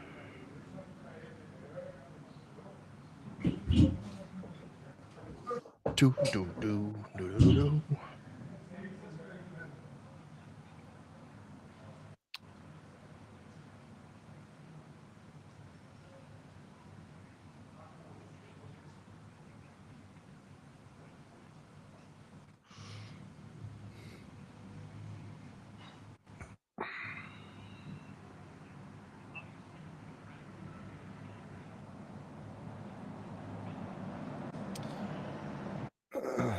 All right, this just in from Bluebird.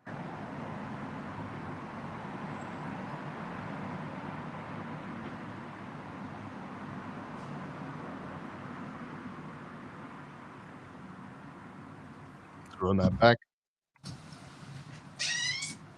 The Japanese have developed their unique Okay. culture over 1,000 years. It's a culture that has informed the way Japan does business.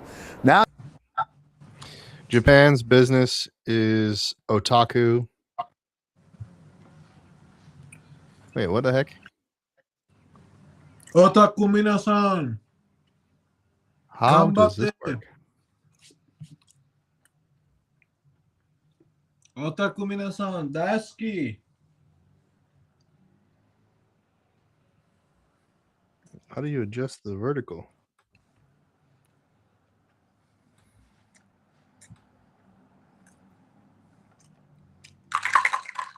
Why is the only thing here now enable zoom and scroll? Waiting for permission. Just do it. Just do it, Trenton. Trenton. Permission from what? You don't need any permissions. You are paying $40 a month. What the fuck? Oh no. What happened? I'm saying you don't need any permissions. You're paying $40 a month. I know, that's what I'm saying. It's like, why is this? How come I can't move this stuff around?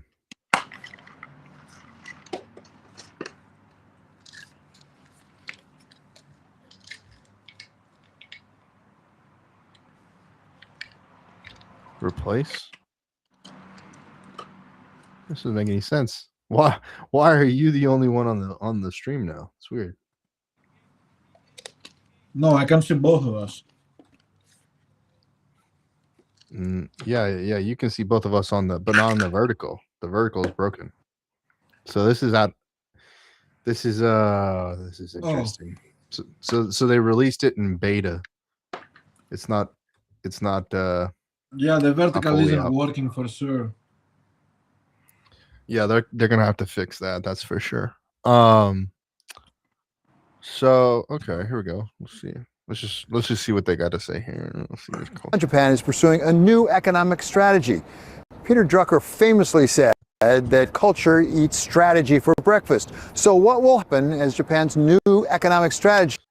Dude, that's the problem that that's a great way to put it. That's what I've been concerned about, is like, dude, we can have all these dreams and aspirations, but if people decide that they're going to invent some new version of ChatGPT and we miss the boat, that's going to be the biggest problem. That's why we have to stay at the forefront of it all, is because, and in the trenches is because, dude, if something new comes out, like these agents, dude, we don't want to get left behind. We don't want to miss the boat.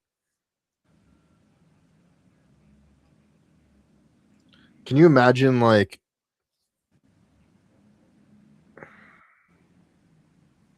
you're an animal and you're like, oh, I need a partner, and that's the only way for me to get on Noah's Ark, and you're like the last one. Oh God, could you imagine? Just missed the boat. Comes up against its ancient culture. The economic growth of Japan has been the most spectacular in recent history, a fine example of what a system of free economy can accomplish with wise planning, determination, and hard work. Many of us have an image in our minds of Japanese business traditions, like the groups of interrelated companies known as keiretsus and the... Do you know anything about this stuff?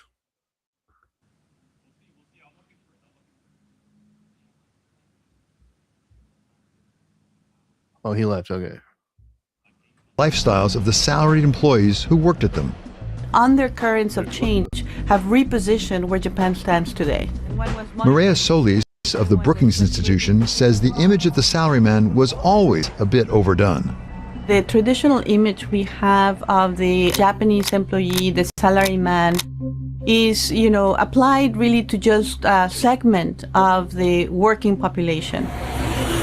The idea that people would stay in the same job all their careers and that there was this steady progression and that they would be extremely loyal to their company, they would not be seeking for opportunities.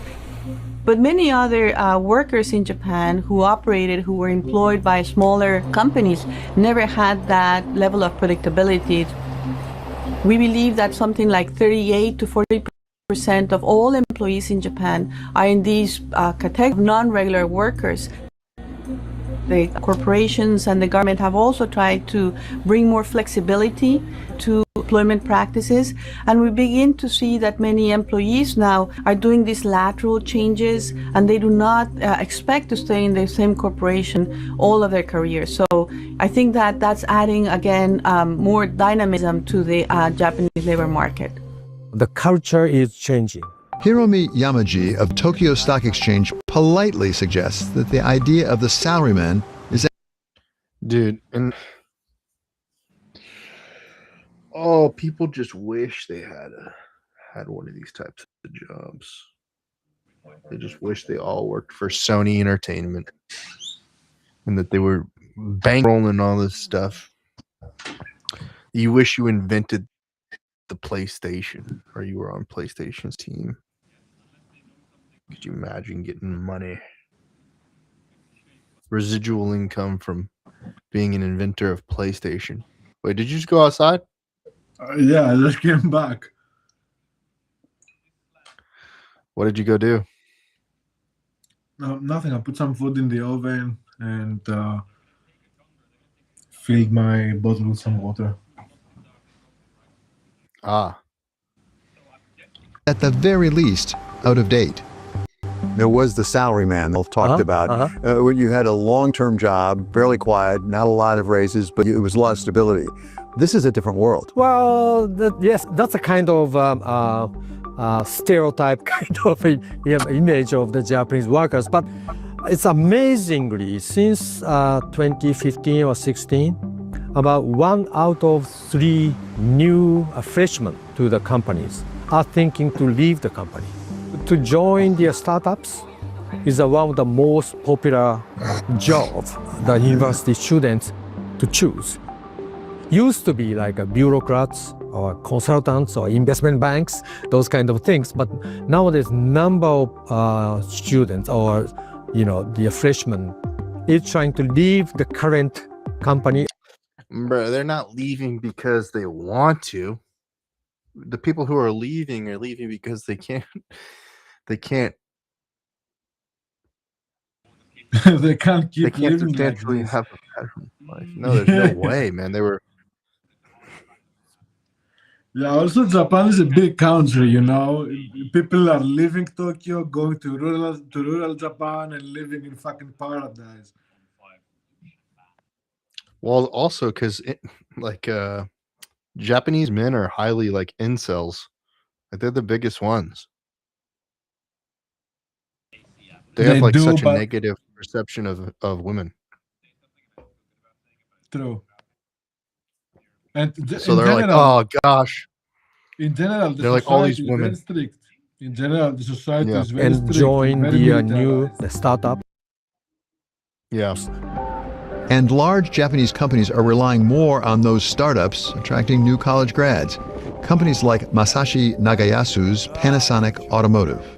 Our business model or profit model need to be also changed. So we need to have more capability to partnering with many kind of industrial or automotive industry related sectors, including startup companies.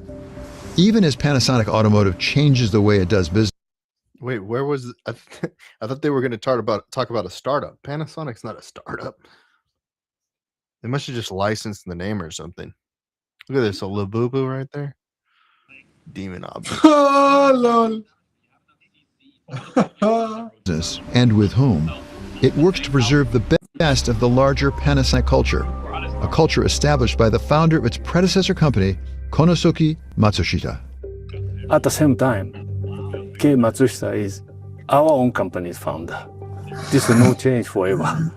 And Panasonic is almost 110 years history, but Panasonic Automotive has 80 years history. So we still put importance on our founders, philosophy in our mind. And this is our backbone. This won't change. But otherwise, we can change. One of the things you're changing is the name of the company. Yes. How do employees at Panasonic Automotive respond to changing the company? Because Panasonic's an iconic name. Yeah. I've been working for Panasonic for 42 years. Yes, exactly. Some people are expressing, how to say, a kind of nostalgic, feelings, right? And first response from them are not very positive, frankly, some of them. But however, to speed up the process of transforming our company and, of course, profitabilities, growth strategy, we need to show the evidence to the employees. I do believe they will change the mindset in this way. So that's why I have to show the result to the employee to make it everyone be positive way. We will speed up the process of the transform ourselves to fit to the market at a global basis. So our customers' response are quite positive. Over at Sony, CEO Hiroki Totoki has a similar goal of communication with employees as he continues his company's transformation. What you're describing is a very different Sony from what it was 20 years ago. Everybody wants to work for Sony. How do you bring along Sony employees to this new world? That's a great question. And, even... Dude, everybody wants to have a PlayStation. Everybody wants to be Mr. PlayStation. Just a little bit of that equity, GTA 6. I want a little bit of PlayStation too. Are you going to be are you ready to play GTA 6? Yeah, I guess. I'm going to be in Asia.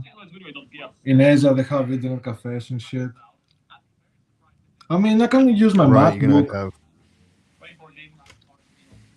I don't even know what the situation is going to be if they're going to have it on computers, or if it's going to be. I imagine it's going to be cross-platform, but I don't know. Yeah, it's for sure it's going to be cross-platform, bro.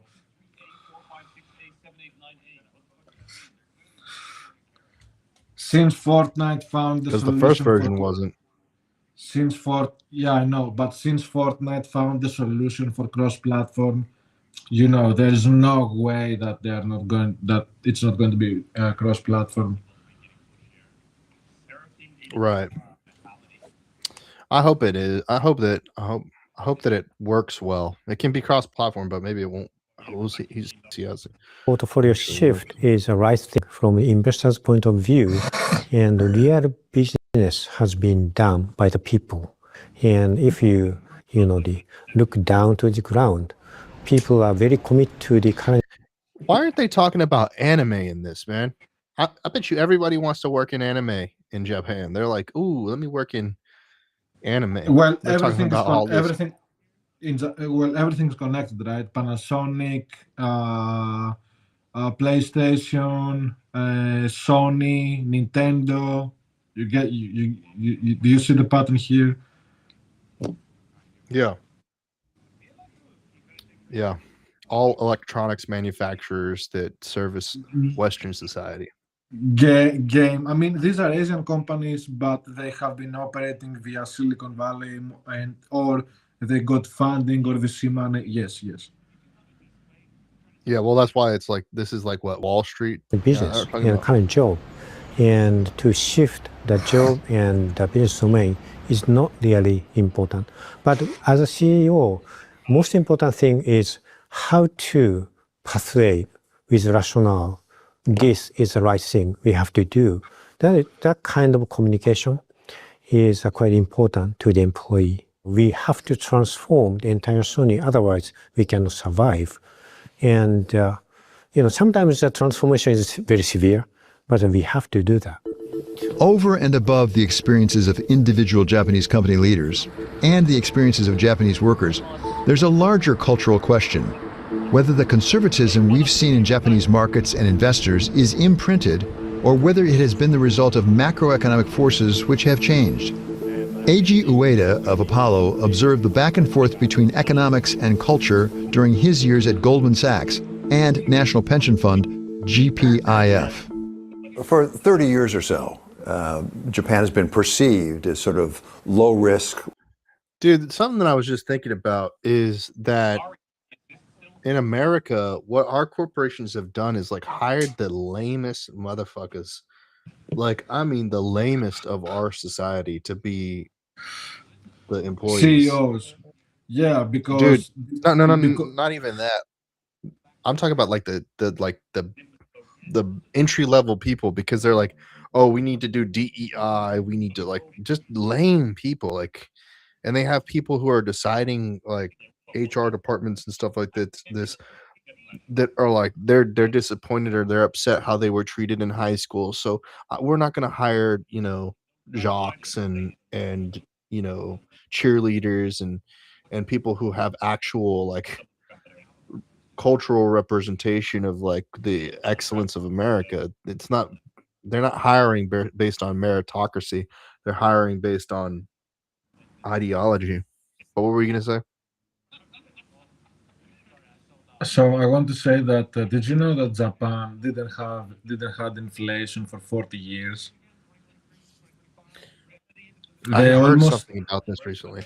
they almost crashed in the early 2000s. They almost crashed the global economy. The U.S. started begging the Japanese central bank to decrease interest rates. Right. Well, the world Because starts in Japan, right? Japanese people were working so much that the country didn't have inflation for 40 years, bro. It's insane.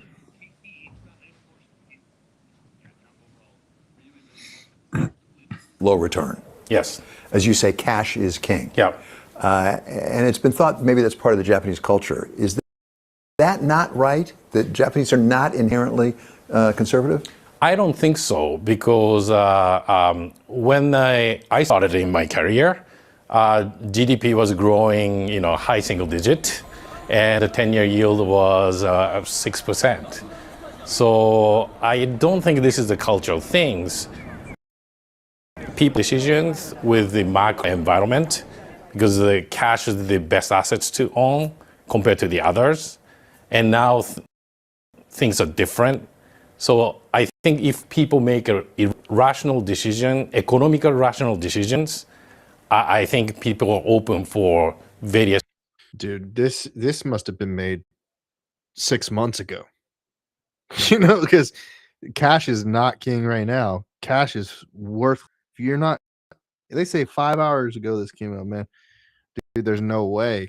Gold is $6,000. Silver is floating around $100. Like, dude, what are we talking about here? Cash is not going to be able to buy you, is buying you 200 times less products right now. Just Ideas on the new finance space. There's nothing like 3% inflation to get people to think differently. We have our work cut out for us, as do some of the other large providers of private market investment opportunities. But this is about education. This is not about whether they will move. They are going to move. The Japanese institutions are moving. And so it's just a rate of change, and we're seeing an inflection point in that rate of change, spurred on by higher inflation. They didn't have inflation. Now you have inflation. Welcome to Western globalization.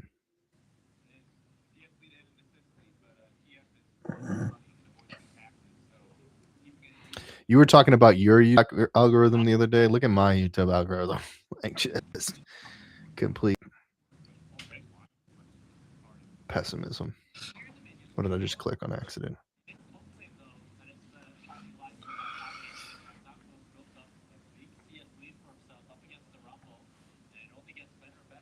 The greatest watch collection in America. RV homelessness. Oh, hey, shout out to our boy this is our garden. Mike. This is my radish that I planted. This is Selena Alvarez's garden. It's a shared space at back of the RV park where she lives with her boyfriend. They used to park their RV on the street until they moved here. We have 86 RVs here. I have a lot of people calling me, I need you to put more spaces at your RV park. It's not enough. Victoria Garibaldi runs the show here at the Berryessa Safe Parking Site in San Jose. I do this because I myself was homeless as well. So I know what it's like to not have a shower, to not have food. In Santa Clara County, home to Apple, Google, and 8 of America's 50 most expensive zip codes, the number. We need to hit up our boy Mike. Where's Mike at? We got to get him to come over here and yap a little bit.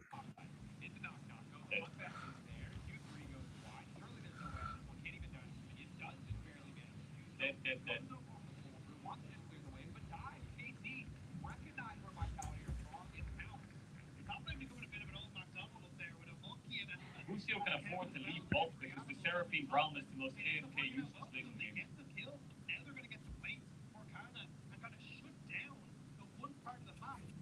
Flash happens with Sharp really well played by Busu there. You saw he didn't go for the combo. He needed the Busu will carry the game here. And that's like Rex. He doesn't even need to wait for the combo. They're not going to wait for the combo. No, he has to flash. Busu was carrying the game. He realized that he gotta grab the link. While he carries the game. All right, we're bringing on. Shit, my shit's lagging like a bitch. I think Vitality's champs are just so AFK.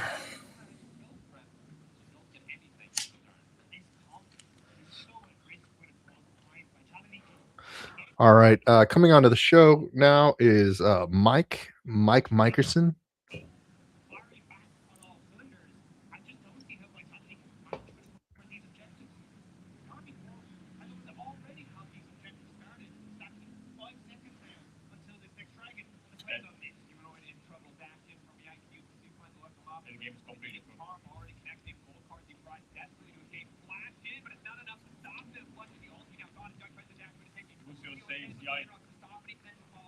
He flashed away 1v1.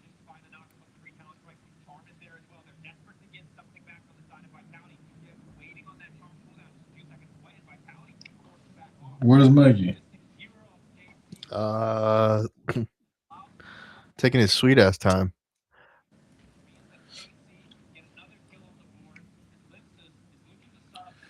All you gotta do is just press 3 clicks. You know, it might be because his mic is broken. Mike is broken. He's broken.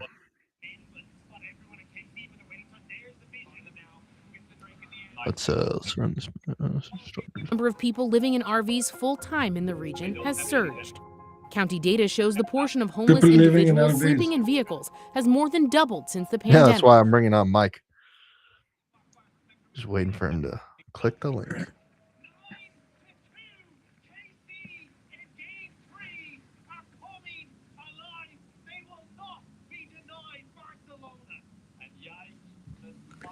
Are you watching soccer? No, I'm watching League of Legends. Oh, I heard Barcelona, so I thought, oh shit, I just broke shit. No, it's fixed. This stream shit is clean. Major updates. They did a good fucking job. Yeah, the only thing they need to fix is this vertical thing.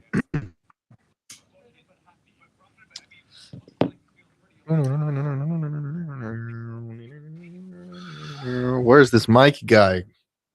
Come on, Mike. Come on, Mike. Click the link.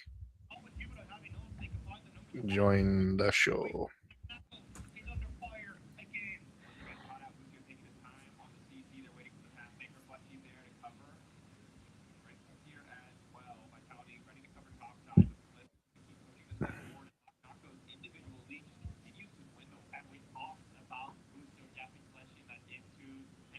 I think game 3 drafts from Vitality were criminals. So what's happening on the League of Legends? I'm watching Vitality Carmel Corp.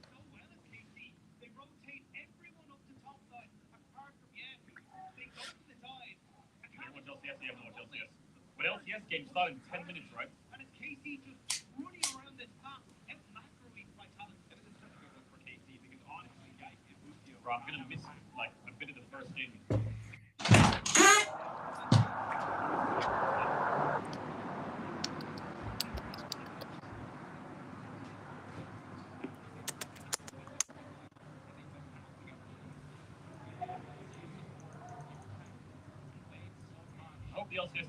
From 18% in 2019 to 37% in 2025. Wow. Oh wait. What are they saying? From 18% in Wait, so how can more homeless people afford vehicles? 2019 to 37% in 2025. These aren't adventure-seeking van lifers who opt to live in vans for freedom. It's a way to find shelter in a state that's short up to 3.5 million housing units. When you stand back and look at California, you see two crises at once. You see not enough housing, and that has inflated home prices and created the 5th highest rate of homelessness in the United States. And then layered on top of that, one of the lowest inventories of shelter available for people who become homeless. So in other words, in California, you're more likely to become homeless than almost any other state. And when you do, you're more likely to become homeless on the streets rather than in the shelter than almost any other state. This RV lot opened just a year ago and now is among the largest in the state of California with a full wait list. It represents one city's answers to a growing crisis of RV homelessness, in which individuals without homes live long-term in RVs. Others park their RVs on city streets, and some don't even own the RVs they're living in. Instead, they rent them from an underground market of van lords. For renters, it's one of the few options between communal shelters and the RV streets. out there. But advocates and lawmakers say For the arrangement is van often exploitative, with no tenant protections, and van lords able to demand payment or threaten eviction at will. The person confides in you that this person is extorting them for a large sum of money. Extorting them? What the heck, dude? I gotta get mines. Gotta get in the RV landlord game, bro. Yeah, just dude, what the heck am I doing? I've got like resources to. I gotta get my RV out there and gotta be pimping these folks, these semi-homeless folks. Who the heck is Isaac Newton?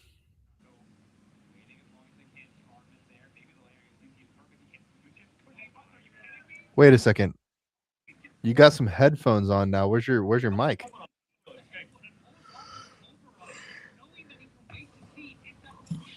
Wait, can you hear me or no? How about now? Can you hear me now? Yeah. Okay, that's all it took, huh? Wait, so now you're in headphone gang? Dude, I had someone call me homeless this week, and I was butthurt about it. Oh, that's why we had to have you on the show. Dude, she was such a Karen. She came to this park that I chill at, like when I'm doing my job, I'm just chilling. And this guy had his dog in the back of his car. He was like obviously before going to work or starting his day. And his dog jumped out, went to go like sniff my dog, play with my dog. And then this lady from easily 100 feet away yells across the parking lot, "Get your dog on a leash!" And it just starts this whole exchange of like, ma'am, why don't you stop having hatred for humanity and find some love in your heart? And then she just keeps going on, dude. It was like she kept badgering on about I don't know. And she like threw a piece of trash and missed the trash can. Like she was angry. And then at some point she yells out, she's like, "You're homeless." And that set me off. That really pissed me off. And she started she made a comment. She's like, "You're not even wearing any shoes." Like, what the hell do my shoes have to do anything with this, ma'am? Or lack thereof. I prefer to be barefoot. Anyway. Some people are impossible, man. They're just like, yeah, it's a decision of like, do you want your community? And I don't know, like I could go back there and maybe she called it in, and if I keep showing up, someone will come knock. Because this other guy said to me fairly, he's like, I've noticed you around, you know, and you just, if you're just doing that, I mean, you're paying, I'm buying from local businesses, I'm contributing to the economy, but, well, you're glamping. You know, You're not homeless. dude, You're glamper. I got super pissed. I was like, you know what? Like, I don't have a slave mortgage. Like, I work for a top tech firm. Like, I choose this. F you. And I think when she just kept blathering, I think I just lost my brain just snapped, and I said, you know, we're run by a bunch of pedophiles. She's like, yeah, I don't like it. I'm like, I yell back at her. I'm like, good, we're on the same team. And I just, what the hell, you know, to shut this woman up. But that's wild. Did I hear Ari here? There is an Ari here. Where is he hiding? Well, you can't see me. Come up to play, Ari. Your video was turned off, so I'm turning it back on. Oh, but, it's his other camera from his studio. But what? His iPad. I think your headset. You're not using your headset mic. You're using a different mic. Yeah, this is using the Instalink. Does it sound okay? You should switch to your headset. It just sounds like it's really far away. No shit. Mike is not very good. How about now? Is that better? Yes, very good. I just turned up the gain on it. No, it sounds worse. Shit, bro. I'm trolling you. Okay, how about that? Switch to the headset. Here, I'll put a compressor on. No, is it too loud or what is it? No, just I prefer not to. I know you prefer Hold not on. to, but it'll sound better. Let me fix this, guys. Instalink has all here. Now you can probably hear me better. How's that? It sounds slightly better. It still sounds really far away. How about that? No? Mic check. Why do we deal with this every freaking time we do this? Just switch to your headset mic. Because no, I figured it out. Technology. I figured it out, my guy. Just give me 1 second, okay? All right, there. That should fix it. That hooked it up to the nano banana, whatever it is. No? No. All right, we're back. Use your headset. No, dude, I don't. No. Just for my pleasure, just try to use the headset mic real quick, just so I can tell the difference. I don't have it. Wait, the head. You have to have the mic plugged in to the headset to make it work. Correct. Oh, okay. Well, I guess it's whatever. It works. Wait, can you turn the NVIDIA Studio thing on now? Yeah, I could turn that on. Yeah, dude. Let's do that. Yeah. All right, how's that? That's with the studio thing. How come it sounded better the other day? I don't know. Hard to tell you. Anyway, let's talk about these homeless people again. $500-600 a month to use their RV, and they'll come to me and tell me, hey, this person. Wait, how much does it cost to stay where you're staying? I don't pay anything. What do you mean? Wait, what do you mean? I thought you stayed in an RV spot. I pay a guy like $100 a week. That's true. Oh wait, do you live at your brother's property? Nah, bro. I'm in the middle of the desert right now. Wait, then how did your brother? Wait, so how did your brother know where you are? Is he also in an RV? No, he just came to visit. Oh wait, but so he came to visit, but he was trying to put fish in your freezer.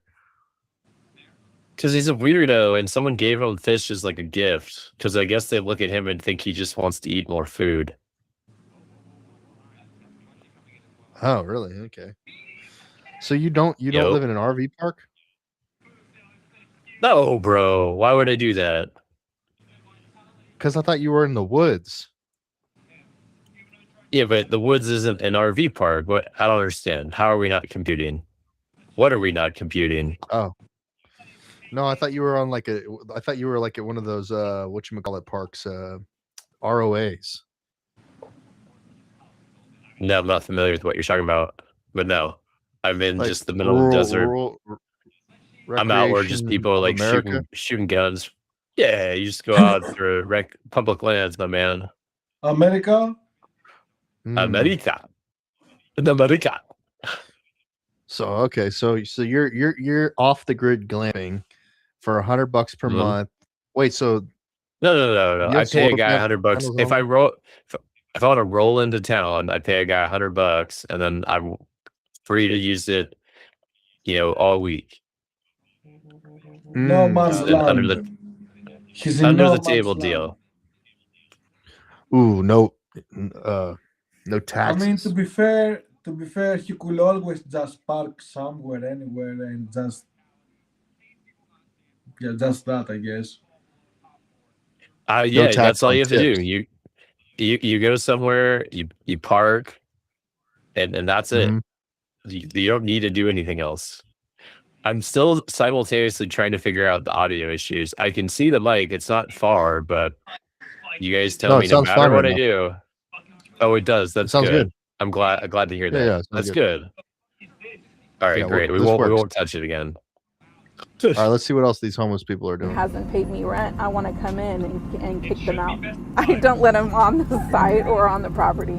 If they are in a landlording situation, I make them a priority. I tell the case manager, listen, it's about to lose their RV, and that's all they have. CNBC spoke to one van lord and several individuals renting out. I was just saying, I need to become a van lord, man. You want to sell me your van so I can van lord you? No. What you actually need to do is literally all you need is a place with a bathroom. You need to be plugged into the grid. And then, you need septic. So you basically septic, water line, grid. You don't really need much in the way of a structure. Maybe you give people a bathroom and a shower. That's it. You don't need to give them a kitchen. Damn. Yeah.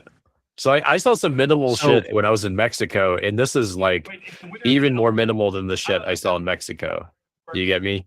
You don't even need an outdoor kitchen. Nothing like that. Damn, man, I should be having people living in my shit right now. But the only problem is my shit has to get so many repairs, and I don't want to do the repairs.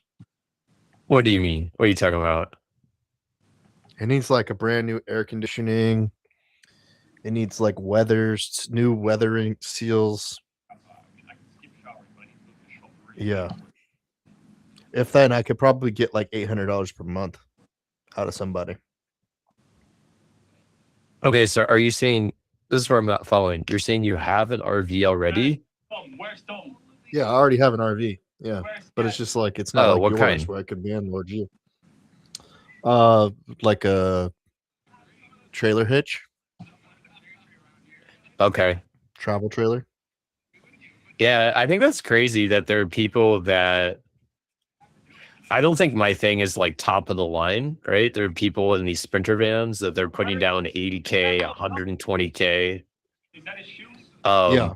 So I'm not nearly in that ballpark, and I think that's a waste of money besides, but it kind of makes me think, or it makes me think twice that, like, damn, there are a lot of the people I run into are just out for the weekend. They just want to shoot some guns, hang out in their toy, like play with their, off-road toys. Dude, but like, I don't know, just one night that I shared with these guys, like, you know what I mean? It's like, you can definitely tell there's some people out that are worse off. I shared a fire with a guy that had like, he was like the groundskeeper at this hot springs. Nice guy, enjoyed talking to him, but we had some teeth missing. Damn. Oh, speaking of He was which, an old man, guy. where you are, like, you said the hot springs was not hot. It was I don't want to lukewarm. call them out because honestly, they ended up being cool staff. Like, you know, you look for places where you can kind of not be left alone, but kind of do whatever the fuck you want. And it's like it's a Mhm. cool spot just because it's like they got peacocks wandering around, a pig, bunch of like chickens and birds and stuff, and that's all you need. That and to be left alone with like having like a shower, having like a hot bath you can just go soak in. It's pretty good, man. You know, I'd trade out, you know, the retirement age people as like what's around me, but Yeah. Yeah, there's this I want to show you guys this. This is pretty cool to me. They're opening this thing in Austin. They already have one in looks like they've got one in Dallas, Utah, and Colorado. But have you seen this? what are you talking about? Have you seen these World Springs? No, but that's interesting to me. Yeah, so it's like they have them in Colorado apparently. Like Oh Iron yeah, Mountain, Colorado. you know Yeah, where that is? I've maybe heard of it. And the reality of Colorado hot springs is that a lot of them used to just be you walk up, you go in. It's like it's not free, but it's not crazy expensive either. Right. And but it's like that might be what Princeton Hot Springs used to be. That might just be a rebranded Princeton Hot Springs, but I'm not sure. But basically, I've been to something that looks like this. But basically, what I'm saying is that they So the used place to just you be go to- chill. These are places you can The go place to. you went to in 100%. No, but is it what is I'm it what I'm trying? natural Yeah, or yeah. is it okay? Yeah, so here's what I'm trying to explain because as someone who's moderately experienced with hot springs, it's like there's hot springs that are as nice as this, but this is on the nice end. And then you go all the way down to like I've been in hot springs that have like kind of felt like moldy steam rooms. Some of them smell like sulfur.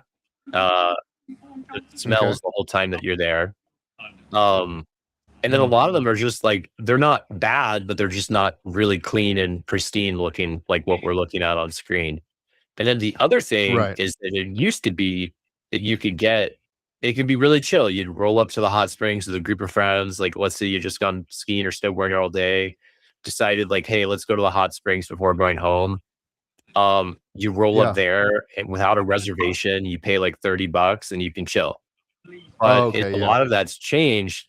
And after COVID, now you have to do reservations, and now they've ramped up the price to be like 60 or $70, which is like spa prices. But and a lot of times they are really nice. Like it's really nice to go chill in them. But so if you're these days, if you're paying less, like you tend to get kind of a more ratty product. So there's everything in between, if that makes sense.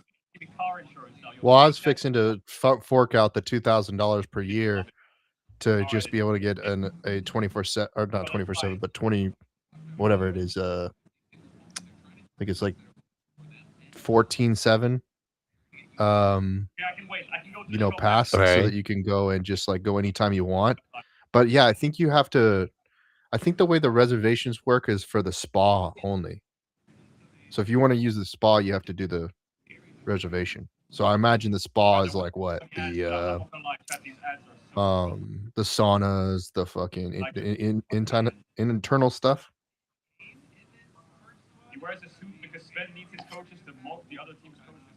You kind of lost me. All I heard was you use a pass. No, what I was saying is like the stuff for the reservations. I think that's like the spa stuff, right? The inside stuff. So like you can go to the No, outside bro. stuff I'm at saying any time. in Colorado it changed so that a lot of them, because remember during okay. COVID, it was like you could only have so Right. many people in an establishment, and so they kept the reservation system. And what it honestly became, bro, was like same experience as if you recall, they locked down a lot of national parks, so they have like a ticketing system. So you now have to like in a lottery online. It's just like buying sports tickets. Bruh. Like it's and so people basically compete or write scrapers that like automatically fill up all the bookings. So it becomes like really Oh, difficult to shit. go. And either the operators don't care or they want that outcome, like, or they're doing it to drive it. Who knows what they're doing? But the bottom line is it's a pain in the ass to get a reservation and you're paying double what you did 5 years ago.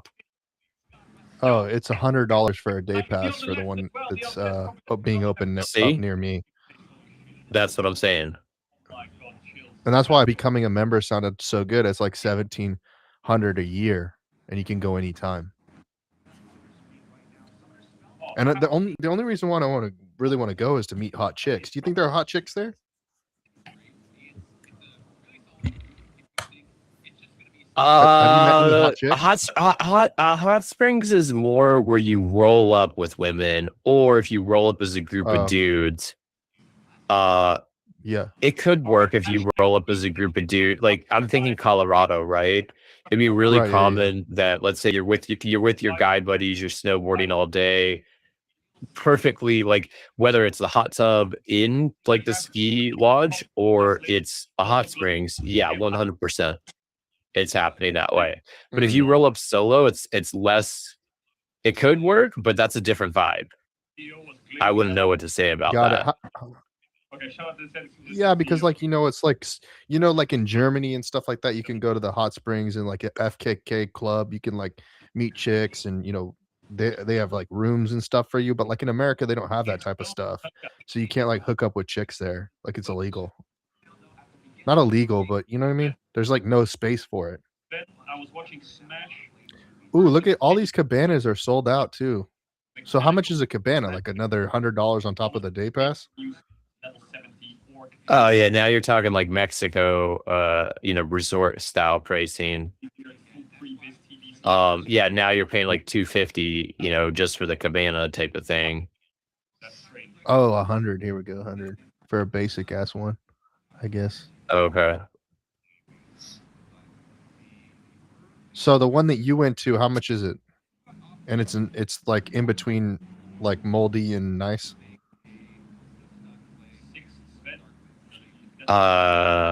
Yeah. The one that I just went to, the one that I just went to was kind of rustic. It had hippies and kind of like, fuddy-duddies and like, kind of like an alcoholic type of vibe. Oh, okay. So you can go to the bar and get some drinks too? Nah, no, it's just people bringing it. And I would say like it wasn't really clean. It wasn't really hot. But I'll put up with that over, not having any kind of chill environment. But if you're doing what I'm doing, it's a good place to go land. Right. So like, do you take your laptop there and you grind out the work, or like, so is there sunbeds as well to hang out? What happened? Ari just like ran out of his room. Did you see that? I didn't really wasn't paying attention. It's like he suddenly had to either shit his pants or vomit, and he just left. Yeah, I wasn't really paying attention. I just saw we got some chats that were saying good vibes. I was like, okay, cool. But no, that's interesting. Like, dude, I bet Ari's just shitting his pants. Okay, what were we talking about? We're talking about hot springs. Yeah, we're talking about like. So I personally avoid anything. I personally avoid anything that looks like what's on your screen, because then it feels to me like it's like I'm not doing my lifestyle as a luxury. I'm doing it to like either store an RV or to cope. I'm either coping with like I'm kind of still tied to like having to plug in or get water. Right. You could do a place like that like one night a week is your ideal. Get your shower in, fill your tank. Well, this is for hobos. Drain your tank. Ari, where did you go? Did you go shit your pants? You dashed out of the room, bro. Yeah, What's I forgot my food in the oven. I burned my food. Oh shit! Oh, shit. I told you, bro. Bro, I'm high as fuck, and you motherfuckers are yapping. I'm dying.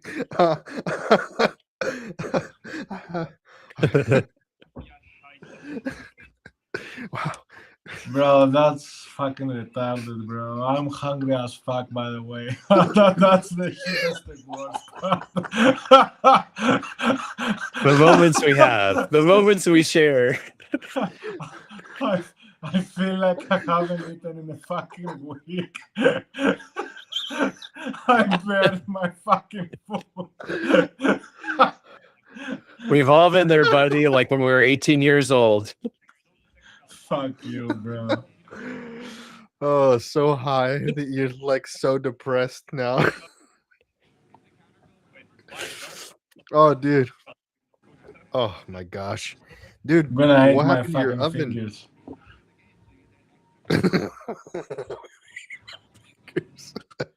How come you can't? How come you didn't have like a automatic? Did your oven not automatically turned off? No, what? Your fucking kitchen automatically turns off? Yeah, you set the cook time and it automatically turns Oh, off. you guys are civilized. Yeah. Like, bro, I have the Balkan kitchen. I'm not in Dubai, bro. I have the Balkan kitchen where you have to turn things manually right and left. Gotta get the knobs right. Bro thinks I'm in Dubai, bro, and I have a smart kitchen. Oh my god. Where do you think I am, bro? I'm in Eastern Europe, bro. Wait, do you think I should just buy a hot tub, Mike, and say fuck the $1,700? Yeah. And fuck the bed. Fuck the bed. You don't need to sleep. Put a hot tub there. Yeah, because bro, think about it like this. It's like your options are either you pay a rent that you never recoup, or you could pay maybe double the price for a nice hot tub. And then you also, alongside that, now anytime you go out, you can just say to the group of people you're talking to, hey, I have a hot tub. And then that means pretty much it's you almost always the one getting laid, and then like your best guy buddy, and like that becomes the routine if that's what you're after. I have a portable hot tub. Yeah. Well, the portable hot tub, I accidentally stabbed that one and had to throw it away.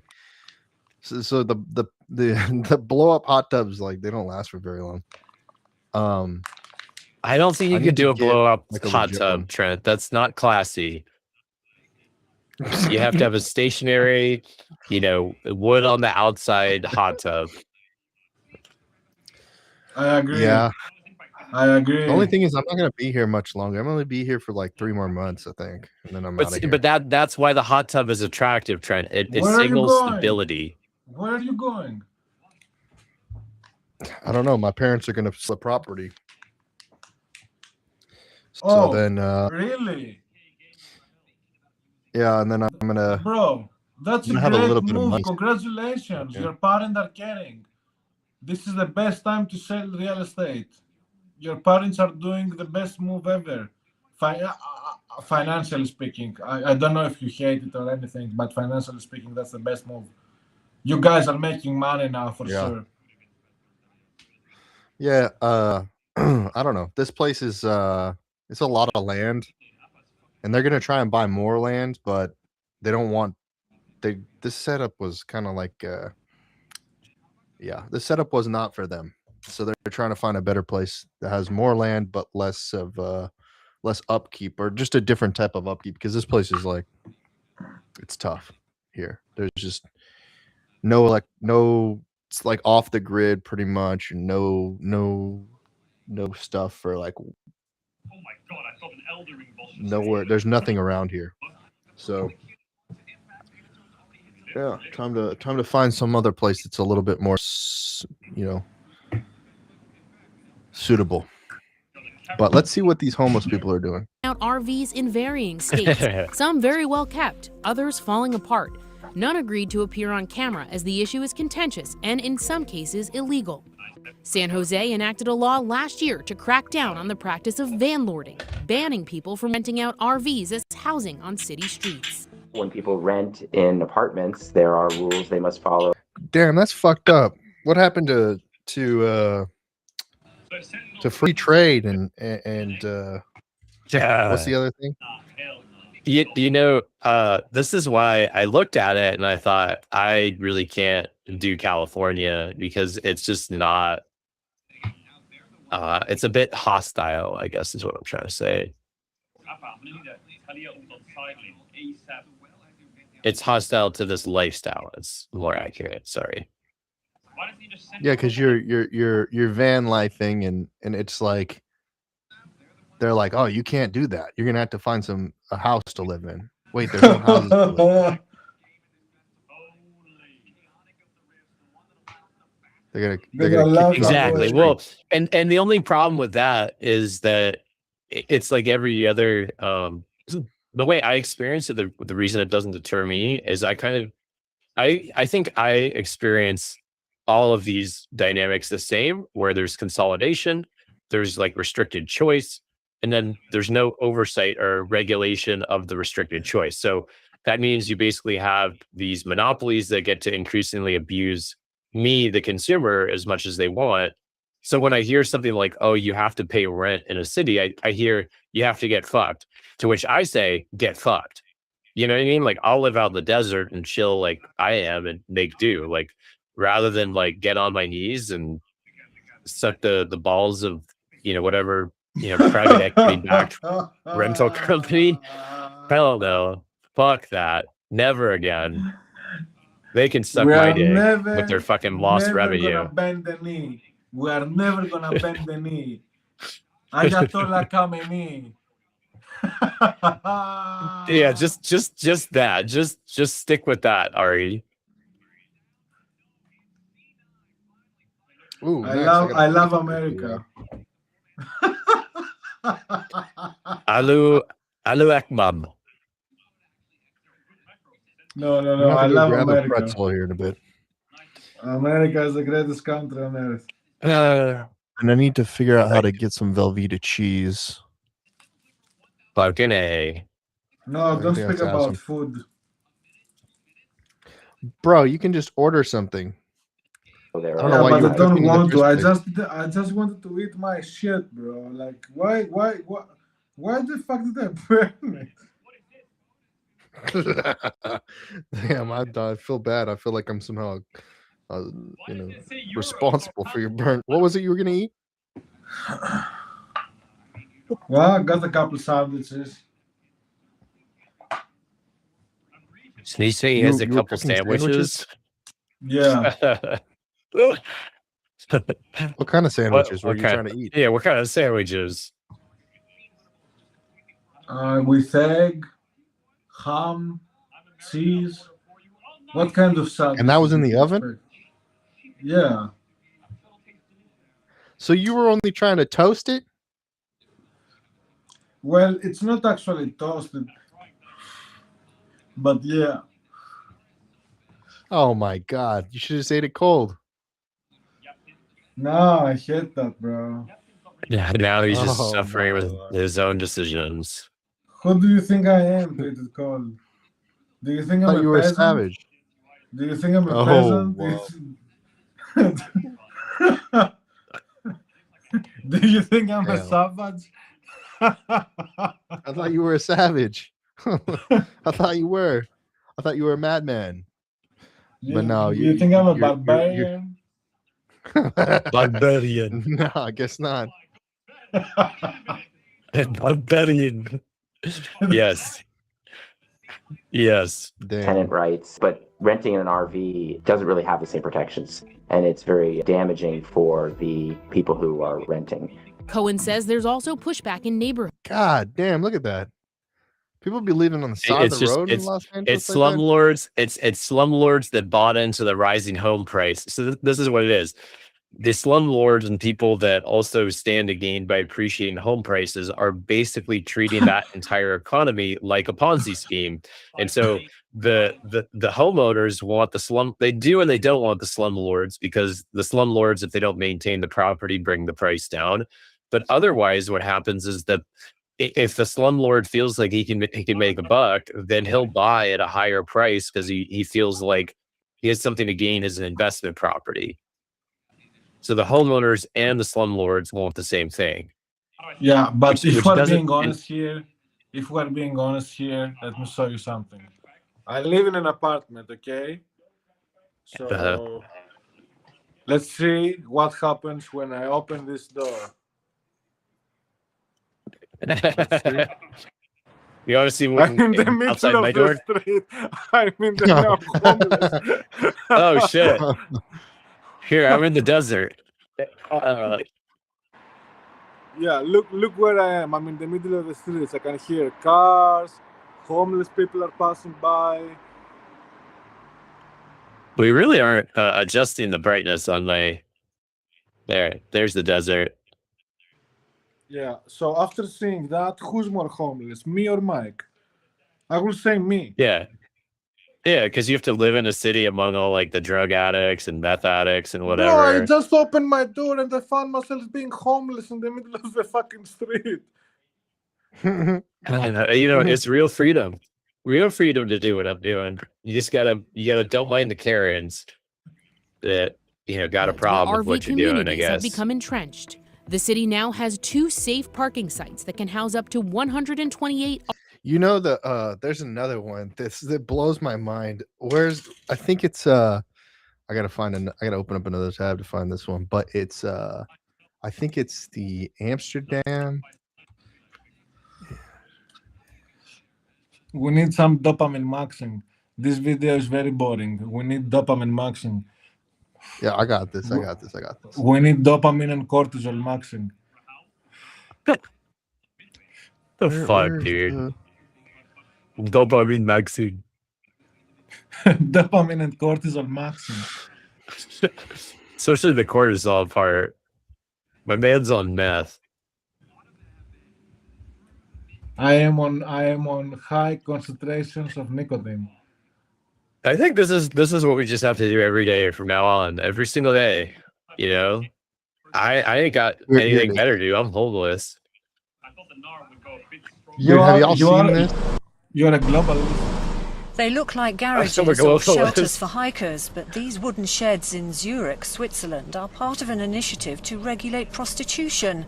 The so-called drive-in sex boxes have been provided by the city council. The idea is men wanting to pay for sex can drive into one of the sheds, having picked up a prostitute from an approved area. Yeah, guys, you know why? This is how the Europeans do it. Guys, no. I know, what the fuck? That's part of it. Wait, if I could get a burger and some fries.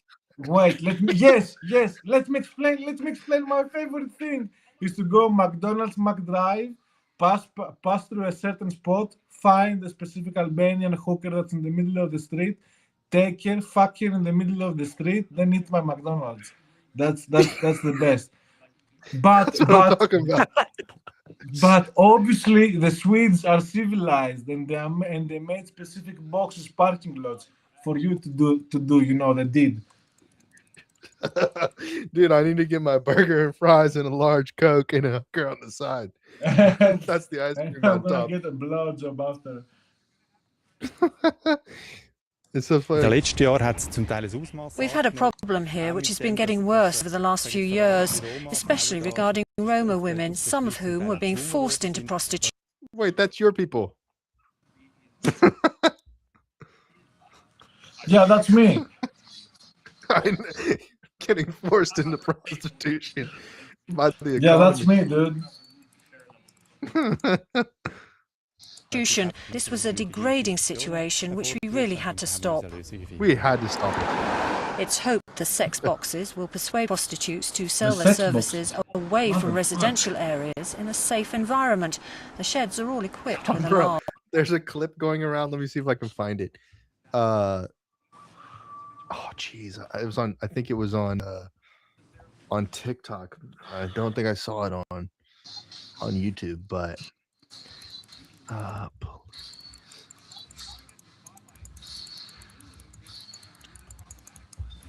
let's see if it's on YouTube. No. I might have to pop up there. See if I can find it on my TikTok algorithm. Oh, Sven damage is high. That's not a kill. Sven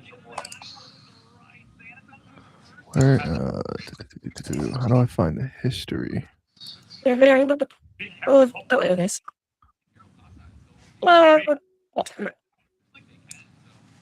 My dog is calling me, guys, so I'm gonna take a little break. Okay. I'm looking for stupid. Where's the history, man? On police, hookers, If he like got it, if he like drove it, or somehow they got it and hit his tower. videos, police, street walkers.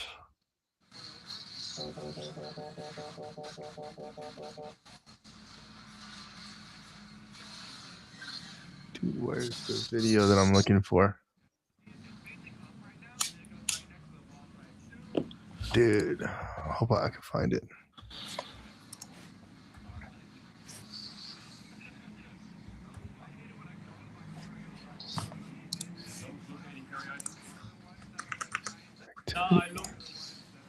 I looked in the. I gotta find it. I gotta find it and then send it to myself. Hold on. It's funny. That Bartle is so bad. Hit the Bartle, they completely faster and stop Baron. Is it a Baron angle? I think it's a Baron angle.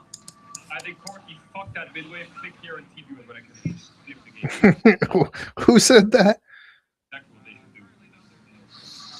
Why don't they just do it? Just do it. Just do it. Just flip the fucking dash.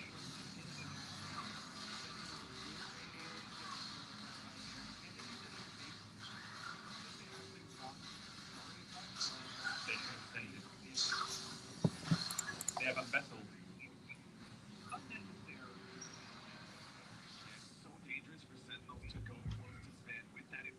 They don't want to risk it. I think if they don't risk it now, they're never going to get a chance again. 4v5. Oh, here it is.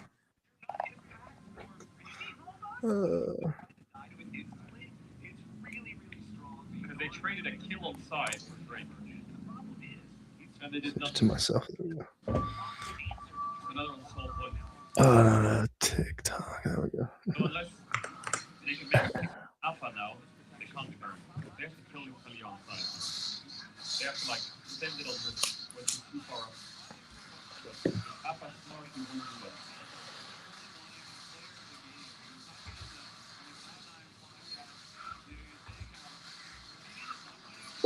that. Look at this video.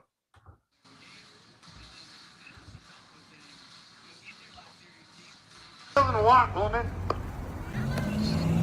I don't care.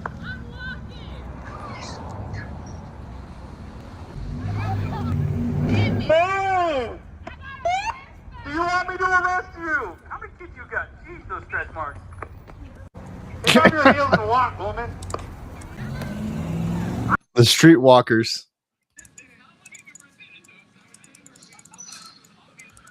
What the hell? The police are after them. Guys, I have to just tell you something. It's unrelated to homeless RV living. And hookers. No, I'm exploring setting up. I just want basic email relay, and I'm learning that it's actually extreme. It's difficult to set up a mail server that will actually communicate with mail servers like Google's. Okay. So ISPs block port 25. You can't run it on your home computer. Most cloud VM providers block port 25. So you pretty much have to have I'm kind of angry at that, because at the same time, anytime you sign up on Mailgun or on SendGrid, they'll just block your account without any notice, even if you pay the money. And it's infuriating. Have you looked at have you looked at Resend? No. You don't know Resend, Mike? Resend. Yeah, go now. Where's it called? Resend. Resend. RESEND. This solution has several advantages. The support service for the women is better because we, as counsellors, are directly here on site. You get a nice shower too. You can get out after you've gotten a blowjob, ate your McDonald's, take a shower. Structure is better. The women can come to us or the toilet. We can talk to them without other people listening, and the area is closed and observable. The €1 million project was approved by voters in Zurich last year in a referendum. The site's only open to drivers of cars who operate from early evening until 5 a.m. each day. Dude, if you're living in your car and you're, you might 37% of homelessness up. Might as well. Let him talk to himself, man. He's fucking stressed. The BO5. The big BO5. I would be talking to myself as well. Oh. Darkwing said start Baron, and this whole team just said no, so he just lost like 30% of his health. Fuck. That's not bad. So the answer is you can just select a specific cloud provider that is more suitable for mail send. Yeah. Okay.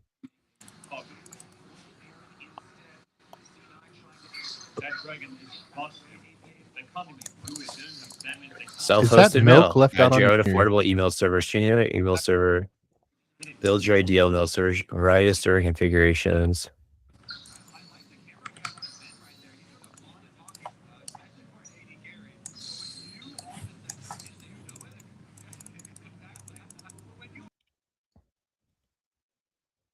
Did you leave milk out on your table?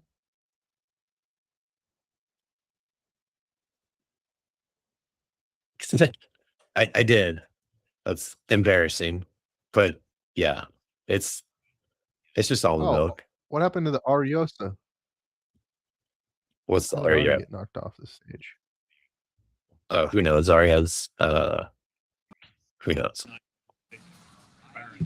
Oh, he's back on stage. Oh man, call me frustrated, bro. I don't want to like spend my day. I can't even get an LLM to make it go quicker. I need email send. I guess I'm gonna pull the trigger and buy one of these like servers that let me do mail send. Because it's kind of like, yeah, I don't know. You get a whole.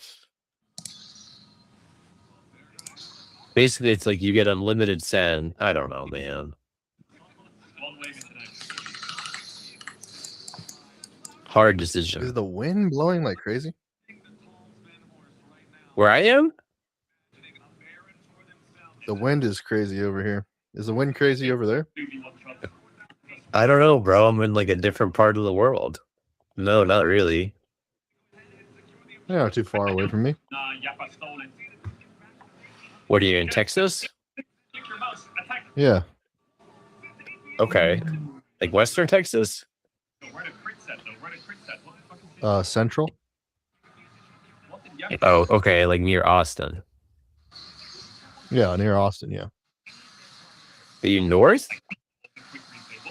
North, yeah. You might live near this guy Brian. He lives in I forget the name of the city. I'll go find it right now. Austin. Brian. He lives out in what? Abilene. He lives out in Abilene. Oh, that's way north. That's way north. That's Okay. way north. Okay. What does he do there? He likes to cold call people, and it's actually really entertaining. You can get Brian on something like this. I mean, I told him I never wanted to work with him and then blocked him. So, you know, I'm not his friend, but he's kind of a hilarious individual. Nice. Oh, okay. You're definitely selling him to me. He's pretty hilarious. He's just real devoted to the business he does and want to do business with him. That's all. Oh, is he like a Mormon or anything? Or a Jehovah's Witness? No, he's kind of Plus the community garden where Selena useless. grows her Oh, vegetables, useless. I don't want that. and even a dog. Yeah, toothless. Oh, there's Meaning sugar. like, Hi, sugar. Oh, toothless. like, yeah, that means like you know, you look at him and you think like, how the hell did you manage to live with yourself doing something like that? He's still a puppy, believe it or not. And that's coming from a guy You got who one of lives them in a box dogs? on wheels. True. And You little ham. Residents live Look at this dog. Look at this dog having a good time. here as long as they need to while they save money and search for a place of their own. And in exchange, they meet weekly with caseworkers who help them transition into traditional housing. There's no timeline for leaving, but most do within a few months. Give me a second. Let me who that. Wait, you can live on that property forever. I love to just say that I'm actually homeless. This is my new favorite thing because it fuels my ability to just be a victim. I saw that coming. It's important in this modern era, no? What are you doing? All right, guys. No, when you're homeless, you know, you basically you're living when you're homeless. You know, you're living off scraps. So we're gonna make a steak kebab right now. Oh yeah, you gotta. We're at a tinfoil. This is cooking with Mike in the RV segment. Steak kebab. Uh-oh. A second steak kebab. And then all we're gonna do is stick this into the oven. And we're done. Now we just wait for it to cook and then we eat it.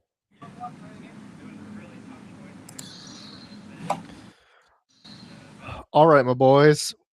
It is time to end the stream. It's time to say goodbye, my friends. Until we meet again.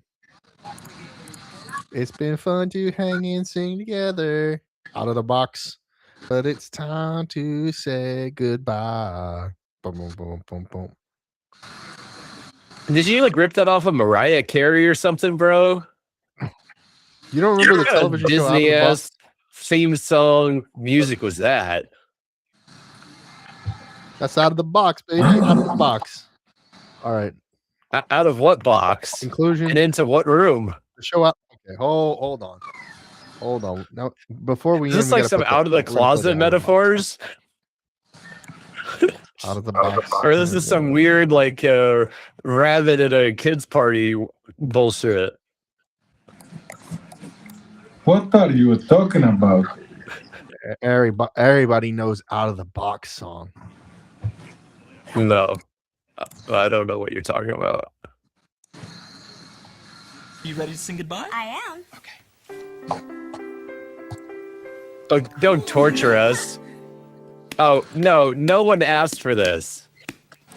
You gotta slap No that one pumpkin, asked baby. for a guy slapping a pumpkin. Oh my gosh.